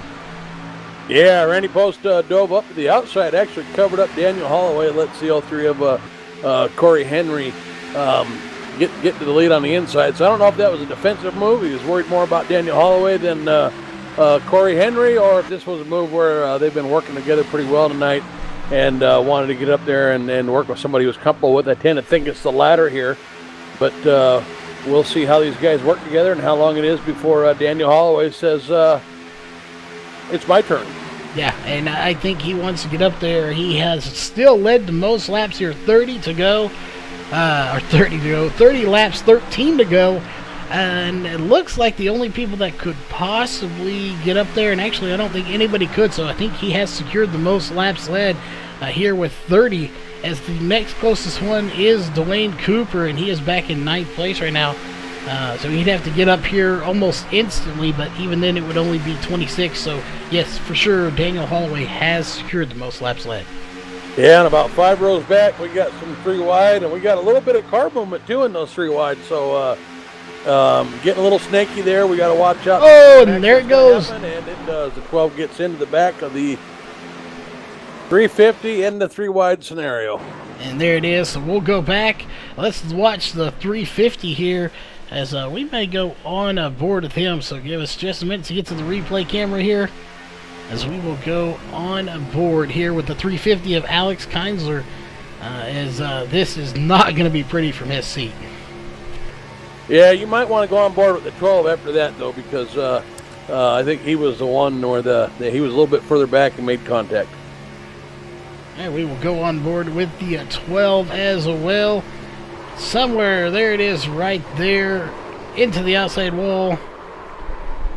And there, I thought it was the 350. Let's go here to the 12 if we can find him. Here he is, Abe Bauer. So let's go back here a little bit and watch him, as we're going to go to the roll bar camera once again. And we're going to the wrong car. There it is, the 12 of Abe Bauer, as we run on board. Was he the one that went flipping? Don't think he was the one with flipping. I think it was the 24 that did the barrel rolls there, Charles. We'll go back and look at the 24 as well, As there it is, we got the 24, sparks flying as he goes upside down twice, sliding on his lid, and he does land back on his wheels, but a very violent ride for several drivers here. Yeah, this is basically three-wide racing, and we talked Daytona's a narrow track. There's just no room if you're going to run three-wide for these lines to start snaking, especially the corners. They got to be straight lines, and these lines were snaking a little bit, and we were pretty sure this was going to happen just watching it, and sure enough, it did. Yeah, it did. Unfortunate. It's just it's part of the deal. You don't want to do it. I know you want it to happen, but it does happen. And we're starting to build these cautions up here, too. Might add, we have had 6 cautions now, 10 laps to go. And we're under caution, so we'll probably go green with about, 7 or 8 laps to go, probably 7. That means we'll only have 2 laps before we get to the point of no return where we will not go racing again. And that's not how anybody wants to end this race. Well, I think if you're up front, you don't care how it ends as long as it ends when you're up front. That is true. I'm not trying to be argumentative, but, there have been a few times where I've been up front in these super speedway races praying for a caution. Come out now, come out now. We'll see. And, again, Corey Henry out front, followed by Randy Post, Daniel Holloway, John Lombard, and Gary Champion are your top 5 right now after currently 70 laps completed. As again, we have 10 laps to go. This race is actually getting very close to ending, and it surprisingly has gone pretty fast here up until the end where we did have a few cautions. Up until we started going 3 wide, huh? It went pretty fast. I think we got the first 40 laps with maybe 1 caution. Maybe 2, but first 40 laps went by pretty quick. But like you said, they popped the cap on the 3 wide rule, and we've had a few accidents here in the last few laps. But it sure is fun to watch. Yeah, it has been a blast to watch. And again, we'll see. Will we finish this race under green? Will it come down to a caution? Those are questions that unfortunately we just can't answer. No, we can hazard a guess, but and my guess is we haven't seen the last of 3 wides, and probably haven't seen the last of the wrecked cars. But I think we're going to have a couple laps of some really fun racing here in a minute. I definitely think we are too as well. And I see the lights are still on here. I see if we can't pull Randy up here. I want to see if he's got a strategy to see if he can't put that VRN car in victory lane. Yeah, if I can find him. There we go. Randy Post, you got a copy? Yes, sir, I do. Well, we getting you up here. Just, we're not biased, but you are running the VRN colors out there. So we're kind of curious in the booth here. Do you have a strategy to put that car in victory lane? I'm just shooting for a top 3 tonight. I mean, I've had a couple issues with this car so far tonight, and I've been running up front all night and just kind of gotten the shaft a little bit on some draft partners because I'm out here by myself right now. So, just kind of hoping to hold the line here. Well, we're curious here. We've seen some 3 wide action behind you that caused a wreck. Do you have any plans if it has to come down to it? Are you going to take a 3 wide to try to get the win? The win, no. Maybe a top 3. Well, I can come back and talk to you guys. Well, there you have it. Again, lights should go out this time. So any shout-out you want to give real fast and sponsors, obviously, before we get you back down there? Yeah, I want to give a shout-out to VRN and DUI Racing. If you're drive sober, get ran over is the new tagline, I guess. So Donnie, Chase, Eric, Alex Kinsler, all those guys, huge shout-out to them. All right. Well, we'll get you back down to your channel here. And we are going to get this thing going. And that is a very interesting catchphrase for a team. Yeah, I'm going to leave that one alone. So, looks like we're getting ready to start again here, Charles. Yeah, we definitely are. So we'll see. Can he get up there or not? It'd be interesting to see if we could put a VRN car in. I don't think, to be honest, since the start of VRN, we have had a full-on VRN car in the victory lane. I know, obviously, you've put it there many times last season, as well as Mark Walls and a couple other drivers as like secondary sponsors, but I don't think we've actually seen a full sponsored VRN car in victory lane yet. Well, yeah, I guess we've had you on the cars all year, last year and this year, and I think we put you up there quite a few times, but you're right, never as a primary sponsor. Well, maybe we'll have to do that. We'll have to sponsor a individual race this year and see if we can't put you or Mark in victory lane. We'll give it a shot, man. We'd love to do it, but looks like Randy Post got a shot to beat us to it here tonight, as he's going to be on the outside row up front here in that 54 car, and maybe Randy Post will be the first one to put a full-on VRN car up there in victory circle. We will definitely be hoping he can here, or we see Corey Henry, Daniel Holloway, drivers we know pretty well here, but green flag is back in the air. And it's, again, a slower start, but that's because of the way these cars are built. They're built for speed and not acceleration because it's such a big track. So it may take them a minute to get going, but when they do, we're going to see some. We got to look like the 4 car there definitely was involved in that. Not sure if he started it. Ooh, and I'm not sure who that is. The 50 coming down from the air by the time we get there. So let's go back and take a look here to the 4. As we'll go back there and watch the 4, and we're also going to watch the 50 of Jeff Meyer. I think the 4 just got bumper hooked. Well, let's go back. It's not the first time we've seen a bumper hook here, and I'm sure it won't be the last time here, as we have 7 laps to go, so we will go racing. That came out early enough that we will make it. And yeah, the 84 TJ Buck gets the bumper hook to the 4. The 1 involved the 50, as the 50 goes bouncing around. So let's go back here and take a look from the 50's point of view. As we will go on to his roll bar right after the start, or the restart came out. Yeah, meanwhile, our VRN car lost about 2 spots there. So VRN car going to be starting in the 2nd row now, and I think we're officially going to have a green-white checker here. I think we are too. This could get very, very interesting. As right there, the 50 gets into the 4, and around he goes up in the air, end over end, barrel rolling it, and coming to a stop. We'll roll it back onto the wheels, and we'll be able to roll off, surprisingly. I don't know how he was able to get that car rolling again. Yeah, sometimes these cars are kind of like cats. They tend to land on their feet. There's been a few of those where I haven't quite understood how it happened, but as long as you don't have to tow, you're good with it. Yeah, it's very, very surprising. I don't know how they do it, but they do it somehow. So we will see here. And, this is a fixed setup league.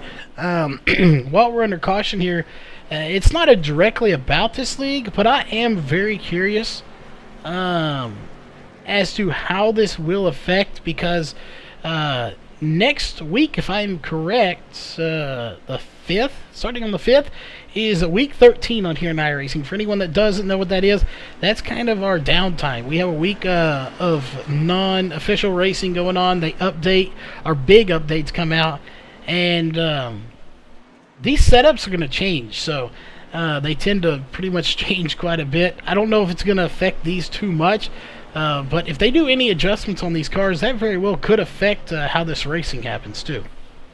Well, I'll tell you what will be affected, and that is your Wednesday night broadcast for the Northwest Truck Series, who does run open sets, and those setups will be affected, probably broken Sunday or Wednesday on that update. So we'll have to see how everybody does getting that piece back together for your Wednesday race.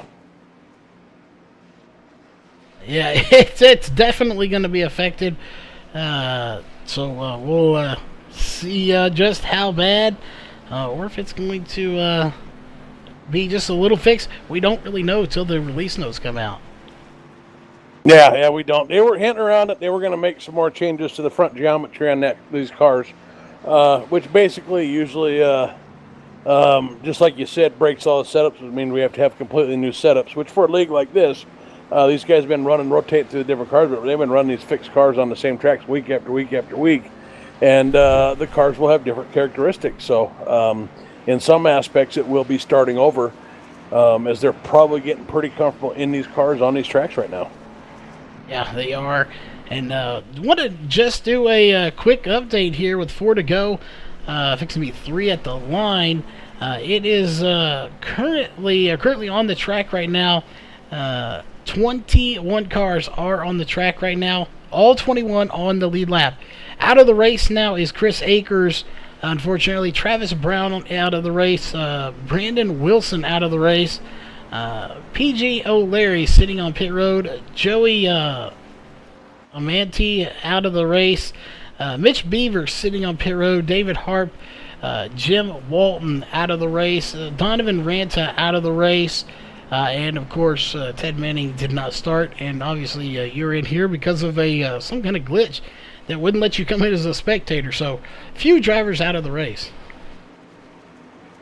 Yeah, I don't think I was ever in it.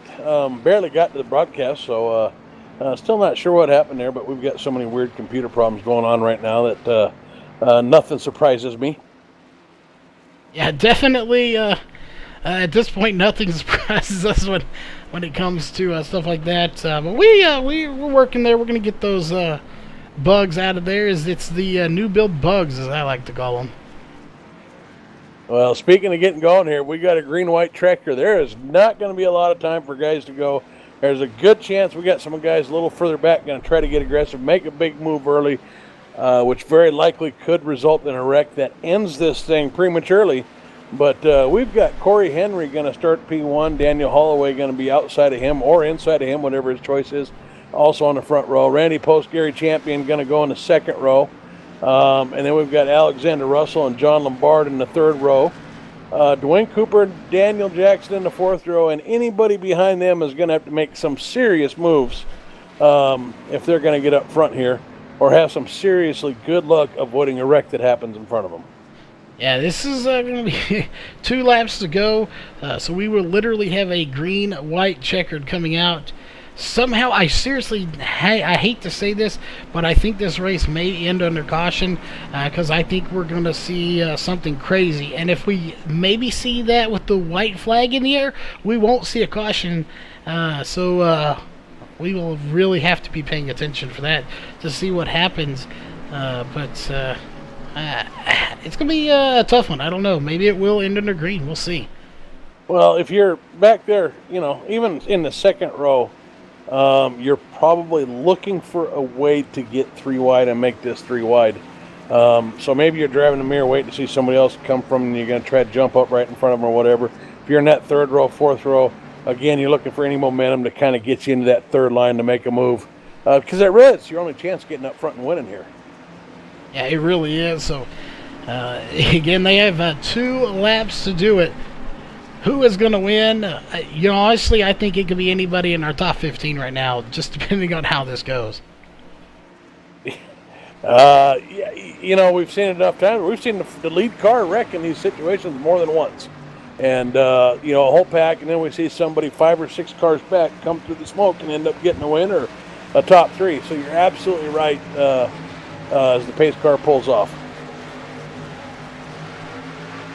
And there it is, green flag and back in the air. We are racing once again, and it is very close right now as that inside lane is really being pushed down to that yellow line. Yeah, that outside lane is trying too hard to get that third line going, and they're not really getting either line going. So inside lane definitely got the better start there. And looks like the 18 is trying real hard to figure out how to get up in front of that 21 there. A little blocked by the 03 there. And the 21 and the 18 got teamed up here on the outside. We'll see if they can get past that 03. Yeah, and this is what we're talking about. This is in that time. Not only is it the point of no return, is there goes the 32. And it looks like we got the 00 back up there. Dwayne Cooper as well, sitting in 4th place. He has worked his way back to the front after that early race incident. He's going to try to take it 3 wide through the middle. I'm not sure that's going to work because they're going to take it 3 wide across the line. The 18 goes around. The 21 gets involved this time. He's avoided them all race long, but we ain't going anywhere. White flag was out. Caution will not come out. And there's that big wreck that we talked about, took out all the leaders and allows Randy Post and the 32. I think 4 cars squeaked by, so we got a 4-car race here. Randy Post with a little bit of damage. Gonna need a draft partner if he's gonna hang on here. Yeah, he is, and he's getting past here as it is Mark Johnson out front. He's got a little bit of help, but I don't know if that's much help from the 32 of Alexander Russell. He'd rather be in front of him, passing him. So we'll see. At least he's in the top 3. That's what he wanted. Checkered flag is waving, and it's going to be close. It's going to be 2nd place for Randy Post. Taking the win is going to be Alexander Russell, Randy Post, and Mark Johnson getting past literally feet before the line. Yeah, those, like we said, cars flying everywhere. The smoke cleared, and we had 4 cars that made it out of there. Not that they all made it out without damage, but they did survive or was able to plow through the big one there. Did indeed. What a race here. Update here for Daniel Holloway, finishing back in 18th after having such a good run. Avoided so many wrecks. Unfortunately, finishing back in 19th now is what he's being scored. Gary Champion, that was up there in 16th, and it looks like Dwayne Cooper squeaked through there a little bit. But we're going to go ahead and jump to your unofficial race results here for tonight, as we have a ton to go through here. Jeff, you want to go through our top 15 and the results, and then I will bring us home. Yeah, absolutely. Bringing it home in first place, the 32 of Alexander Russell. In second place, we've got the 54 of Randy Post. In third place, we got the 48 of Mark Johnson. In fourth place, we got the 71 of Daniel Jackson. Bringing it home in fifth, the 00 of Dwayne Cooper. In sixth place, the 350 of Alex Kinsler. In sixth, the 41 of Darren Manning. Seventh place, the 82 of Dan Harrington. Eighth place, the 66 of Scott Leitner. So the 6th of Steve Paulson brings it home ninth. And rounding out the top 10, we've got the 12 of Abe Bauer. In 11th place, we had the 84 of TJ Buck. In 12th, we got the 95 of John Bombard. In, sorry, we got the 14th place. He got off there, the 76 of Scott Warren. In 15th place, we've got the 50 of Jeffrey Meyer. In 16th place is the 18 of Gary Champion. 17th will be the 63 of Jody Burton. 18th will be the 21 of Daniel Holloway. 19th will be the 83 of Jason Papp. And 20th will be the 15 of Greg Hooks. And going to 20th place will be the 15 of Greg Hooks. I think I said that there, but anyway. 21st will go to the 03 of Corey Henry. 22nd will go to the 4 of Chris Akers. 23rd will go to the 01 of Travis Brown. 24th will go to the 501 of Brandon Wilson. And 25th will go to the 24 of PJ O'Leary. 26th will go to the 88 of Joey Amonte. 27th will go to the 25 of Mitch Beaver. 28th will go to David Harpin, the 14. 29th will go to the 27 of Jim Walton. And 30th will go to the 420 of Donovan Ranta. That will do it here for your unofficial race results. Give us just a few moments and we will be right back here with your post-race show.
All right, ladies and gentlemen, we are back here with the post-race show, and we have our top 3 drivers here from the race in the booth with us to talk to them, and we're going to hand it over to Jeff, who has caught up with third place, the 48 of Mark Johnson. Mark Johnson, you got a copy? Yes, sir, I do. What kind of an amazing finish was that there, huh? I saw you kind of running in the middle and a little bit up front most of the night, mainly. I saw you because the 48 car, and of course, last name Johnson, got a good snicker out of that a time or two, but certainly noticed you there, but we didn't really talk about you too much. I don't think you were like right up front or anything, and you weren't really in any major accidents, or at least starting any, so we didn't have a whole lot of reason to talk to you, but then all of a sudden at the end of this race, things just got all out of control, and you were one of 4 cars that emerged from the smoke and debris for a chance to leg it out to the finish. You bring it home in 3rd place. So tell us what it was like out there for you tonight. It was kind of scary, to be honest. Started at the beginning of the race. Me and my SWA teammates, we just wanted to kind of ride. We knew there was going to be a lot of wrecks. We made our way a little to the front in the beginning, and then first wreck happened. And when a couple of us got damaged, so we just jumped back to the rear of the field, stayed there through most of the race, and then whenever I think we hit like lap 50, we slowly started creeping our way to the front. Lap 60, we knew we had to get up here before. Alexander Russell had a good pit stop, so he put him out front. Me and PJ O'Leary, we had to try to work our way up through there, which we ended up making our way through there. And sucks for PJ because he ended up getting turned while trying to follow me to the front. So I kind of feel bad for him. But other than that, we had a really good race for the SWA team. Well, I was watching you there. I think you were about 4 or 5 rows back when those guys started wrecking and spinning in front of you. And it just so happened, I think you were at the entrance to pit road, if I remember right. So you had a little bit more pavement to work with than you normally would. And you were able to duck it down there and actually get around those guys to the inside and get back up on the track. So it was a pretty great move and a quick move. There wasn't a lot of time to reflective driving there. So tell us about that wreck there, Dan, and how you got through that, and what were you thinking there when you saw everybody going everywhere in front of you there with 2 laps to go? Yeah, we got 2 to go. I knew that something was going to happen. I was just hoping we were surviving. We were beating and banging. I know a couple guys were trying to force a couple issues going off into 3, coming in to grab the white flag. So I was just trying to stay where I was. Then we grabbed the white flag. I saw that. I knew that wreck was going to happen eventually. I didn't know where it was going to happen, but I was waiting for it. And as soon as I seen one car barely even get sideways, I just yanked it to the inside, tried to go as far as I could without going through pit road. I'm pretty glad I didn't go through pit road. I thought for sure I either went through the cone or at least got a penalty or something for some reason. I'm just glad I was able to get it down and get clear of the wreck. And as soon as I got clear, I was just trying to help Alexander Russell try to get back to the lead so SWA could try to get a 1 and 2. Well, you ended up with a 1st and 3rd, so congratulations. You survived. I'm sure you got some teammate sponsors, somebody out there you want to give a big shout-out to. So go ahead and give your shout-outs, and then we'll send it back down to Charles, who's with Randy Post in 2nd place. I thank the SWA teammates for getting me in the league. If it wasn't for them, I wouldn't. Honestly, I wouldn't be in here running today. They did really good today. I'm glad that we were able to get as good as a finish we did. Sucks for PJ to come home with a 25th, but he had a really fast car. Just sucks that he got wrecked out. I want to thank everybody for watching the broadcast. My parents are watching. A couple of my friends are watching. Just want to thank y'all for watching, and just I hope y'all enjoyed the race. All right, thanks. Charles, we're going to send it to you, buddy. All right, I have indeed caught up with 2nd place. That is the 54 of Randy Post. Finishing in 2nd, started 13th, so you worked your way up. You led 2 laps. We talked to you earlier. You were hoping to get a top 3 finish here. Unfortunately, not being the first one running the VRN paint to put it in victory lane as you came up just a tad bit short, but still a solid finish in 2nd. So give us a rundown of what this race is like here for you. Oh man, this has been an absolutely great race. I qualified about middle of the pack, and I wasn't really looking forward to being there. I kind of wanted to run around back like I have been doing, and then just kind of wait it out. But I ended up getting a really good start, and I was like, well, I guess I'm up here already. I may as well just run the night like this. And I ran the night really great. We ran up top 4th, 5th, all the way. I mean, I think the lowest we got was 11th, and we were up there all night. Awesome racing up front, all sorts of different guys I got to run with, and just super stoked about this. Yeah, definitely a fantastic finish here for you. Again, it was a crazy night, but a fun night. We started building up the cautions there towards the end, but luckily it did not end under caution. So that is always a plus. But of course, we know you got some sponsors and shout outs. So who would those be for that second place finish? All right, I want to give a huge shout out to VRN for putting their name on the car, giving me an opportunity to represent them. I want to give a huge shout out to Mike Neal for rooting me on out in chat out there, and my teammates DUI Racing. I guess our new tagline is drive sober, get ran over. And so that's Donnie, Chase, Eric, Alex Kinsler, all those guys. A great group of guys to run with, make this a lot of fun. All right, well, that was the Fit for Randy Pose finishing in second place. And I believe, Jeff, you have caught up with our race winner, the 32 of Alexander Russell. Alexander Russell, man, you got a copy? I do very well indeed. So, congratulations, first of all, on your first place finish. First question, is it Alex or Alexander? What's the preference here? I mean, you can call me Alex, but full name's Alexander here. We'll go with Alex. So, Alex, you started 25th. You had driven this thing all the way up to the front. I think you were sitting there in about the second row when everything on that restart even, maybe it was the third row. And then you'd gotten just about up front, and then when that accident happened, of course, they broke loose right next to you. I think you even had some contact there, but you managed to squeak out the win. But let's go back because we didn't really. I shouldn't say we really didn't notice you. I think you and your teammate there, the 48, both came through the field, but you didn't really get caught up in any of the action that we noticed. And so tell us about your night coming up the field, how you got up to the front, and how that first part of the race went for you.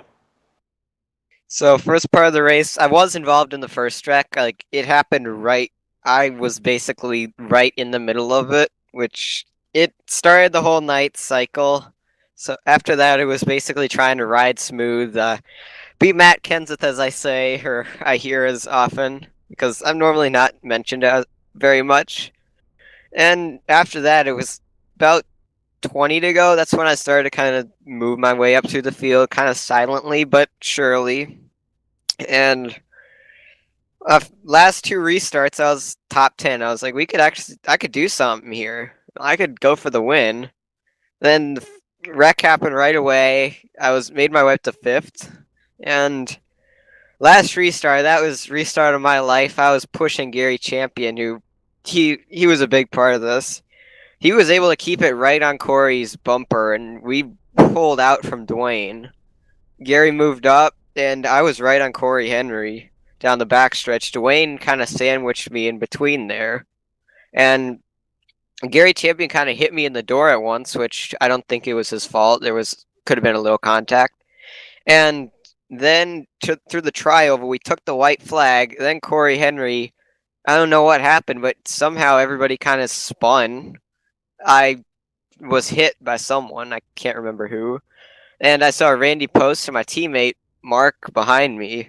And we were kind of chatting, saying, okay, we could do something. And he pushed me up in front of him. And he got the run down the back. And he kind of ran out of... His car was overheating, so he had to... It lost a little power there. And somehow I ended up in the lead, crossing the line. Well... It was Gary Champion that got you, actually. I'm not sure exactly what started it, but Gary Champion got turned right up there in that front row on the outside there. And then he got hit after he got turned, and he just got turned right into you in the corner. Hit your front fender, which knocked you down on the apron. You went down off the banking transition. You were able to recover, bring it back up on the track, and then, it was a 4-car battle for first place, and you came out ahead. So, tell us what you remember about that wreck, and then trying to regroup and get it to the finish line here. Well, that wreck where I first got put on the apron, it was all I knew is right there. I was like, all right, I lost the race. It's over. We had such a good car. 24, he was stuck in pit lane from one of the previous incidents, and I was disappointed that he couldn't be up here. And Dwayne stuck at 3 wide, which he should do. It's coming to the white flag. You gotta do everything you can to win. And then he gave me room to get back on the track. I'm very happy he did that. Then all hell broke loose, and we ended up in victory lane. Yeah, I figured it was kind of blur after that. Well, congratulations, Alex. What a fantastic race. You're right. You're kind of like the Matt Kenseth. You made your way quietly up the front all night, but once you got up to that second row there, you couldn't stay quiet anymore because you had to emerge from all the smoke and debris and drive it off the apron and all that. So you gave us a good show there on that last lap. We appreciate it. I'm sure you have some shout-outs, some sponsor love, some family, friends, mom, dad watching this race or somebody. So go ahead and have at it. All right. I guess first things first is you guys for broadcasting. I feel like I wouldn't be here without you guys. It's just an honor to race under your name. Team SWA, they're a great bunch of guys that help me grow and build. My parents and grandparents who watch the race with me after every weekend. And PJ, he's a great guy. He really helped me kind of stay calm once we lost the draft. Mark for helping me get back up into the victory lane. And I guess everybody who came out tonight, it was a great bunch of guys coming out to race. I had a blast. All right, Alexander Russell is your winner tonight. We'll let you go celebrate with the teammates there. It sounds like you got a lot going on. See if PJ O'Leary's out of the infield care center yet, as we saw him barrel rolling down the track there. So have a good one there, Alex. And Charles, we'll send it back to you to wrap this thing up. Thank you very much. All right, well, that will just about wrap it up here for tonight's race. And this is the last one here for the week, possibly. We'll see what happens Sunday. Hopefully, we will have a broadcast Sunday afternoon. We are off Sunday night. And, while we're here, Jeff, this kind of includes you because you've been involved in this too. This is kind of a milestone here for VRN. I know it's late and we may have lost some of the people here, but for yourself, all the leagues that we've broadcast, everyone that has ever donated, yourself including, usually yours goes to Wings, but for everyone that's donated, all the fans out there, everyone that's ever donated to this, hopefully Sunday night, Sunday afternoon, if all the parts are here, all those donations have been put to good use. And it looks like we are finally at the stage where we are finally going to build our finish building anyway, our new streaming PC. So I just want to give a big shout out to all the fans and all the leagues out there that have helped get us to this point. Well, getting the build done and getting it actually working right, as I've learned, Charles, are two different things. But I know you've got a lot of time and money invested in this new streaming computer, and I cannot wait to see, what kind of product comes out of this thing. Because I may be a little biased, but I think you're going to be hard pressed already to see somebody that's putting out better quality video than you are, at least of iRacing right now. So. Watching you raise your game here, it's going to be exciting to see. Yeah, it definitely is. And again, we got some stuff still in the works, so we'll see when we can announce all that. But that being said, we do, of course, want to thank all the sponsors here on the race, carkeepers.com. Make sure you check them out. Again, that is carkeepers.com. As well as the broadcast side of things, we want to give a big shout out to all our partners, starting as always with Walls Beard Co., Sims Speed Shop, Northwest Racing Series, Ohio IndyCar League, iBog, And of course, Randy's Wraps here for the post-race show. Make sure you go check out all of these partners. Give them a shout out. That being said, we are done here for tonight. We will see you at the next broadcast, hopefully Sunday afternoon. If not, it will be Tuesday, as we are off Monday for Labor Day. So stay tuned for our next broadcast, whether it's Sunday afternoon or Tuesday, and we will see you then. This copyrighted broadcast may not be used in any form without the authorized written consent of Virtual Racing Network. VRN would like to thank all of our fans for your support, and we hope you enjoyed today's broadcast.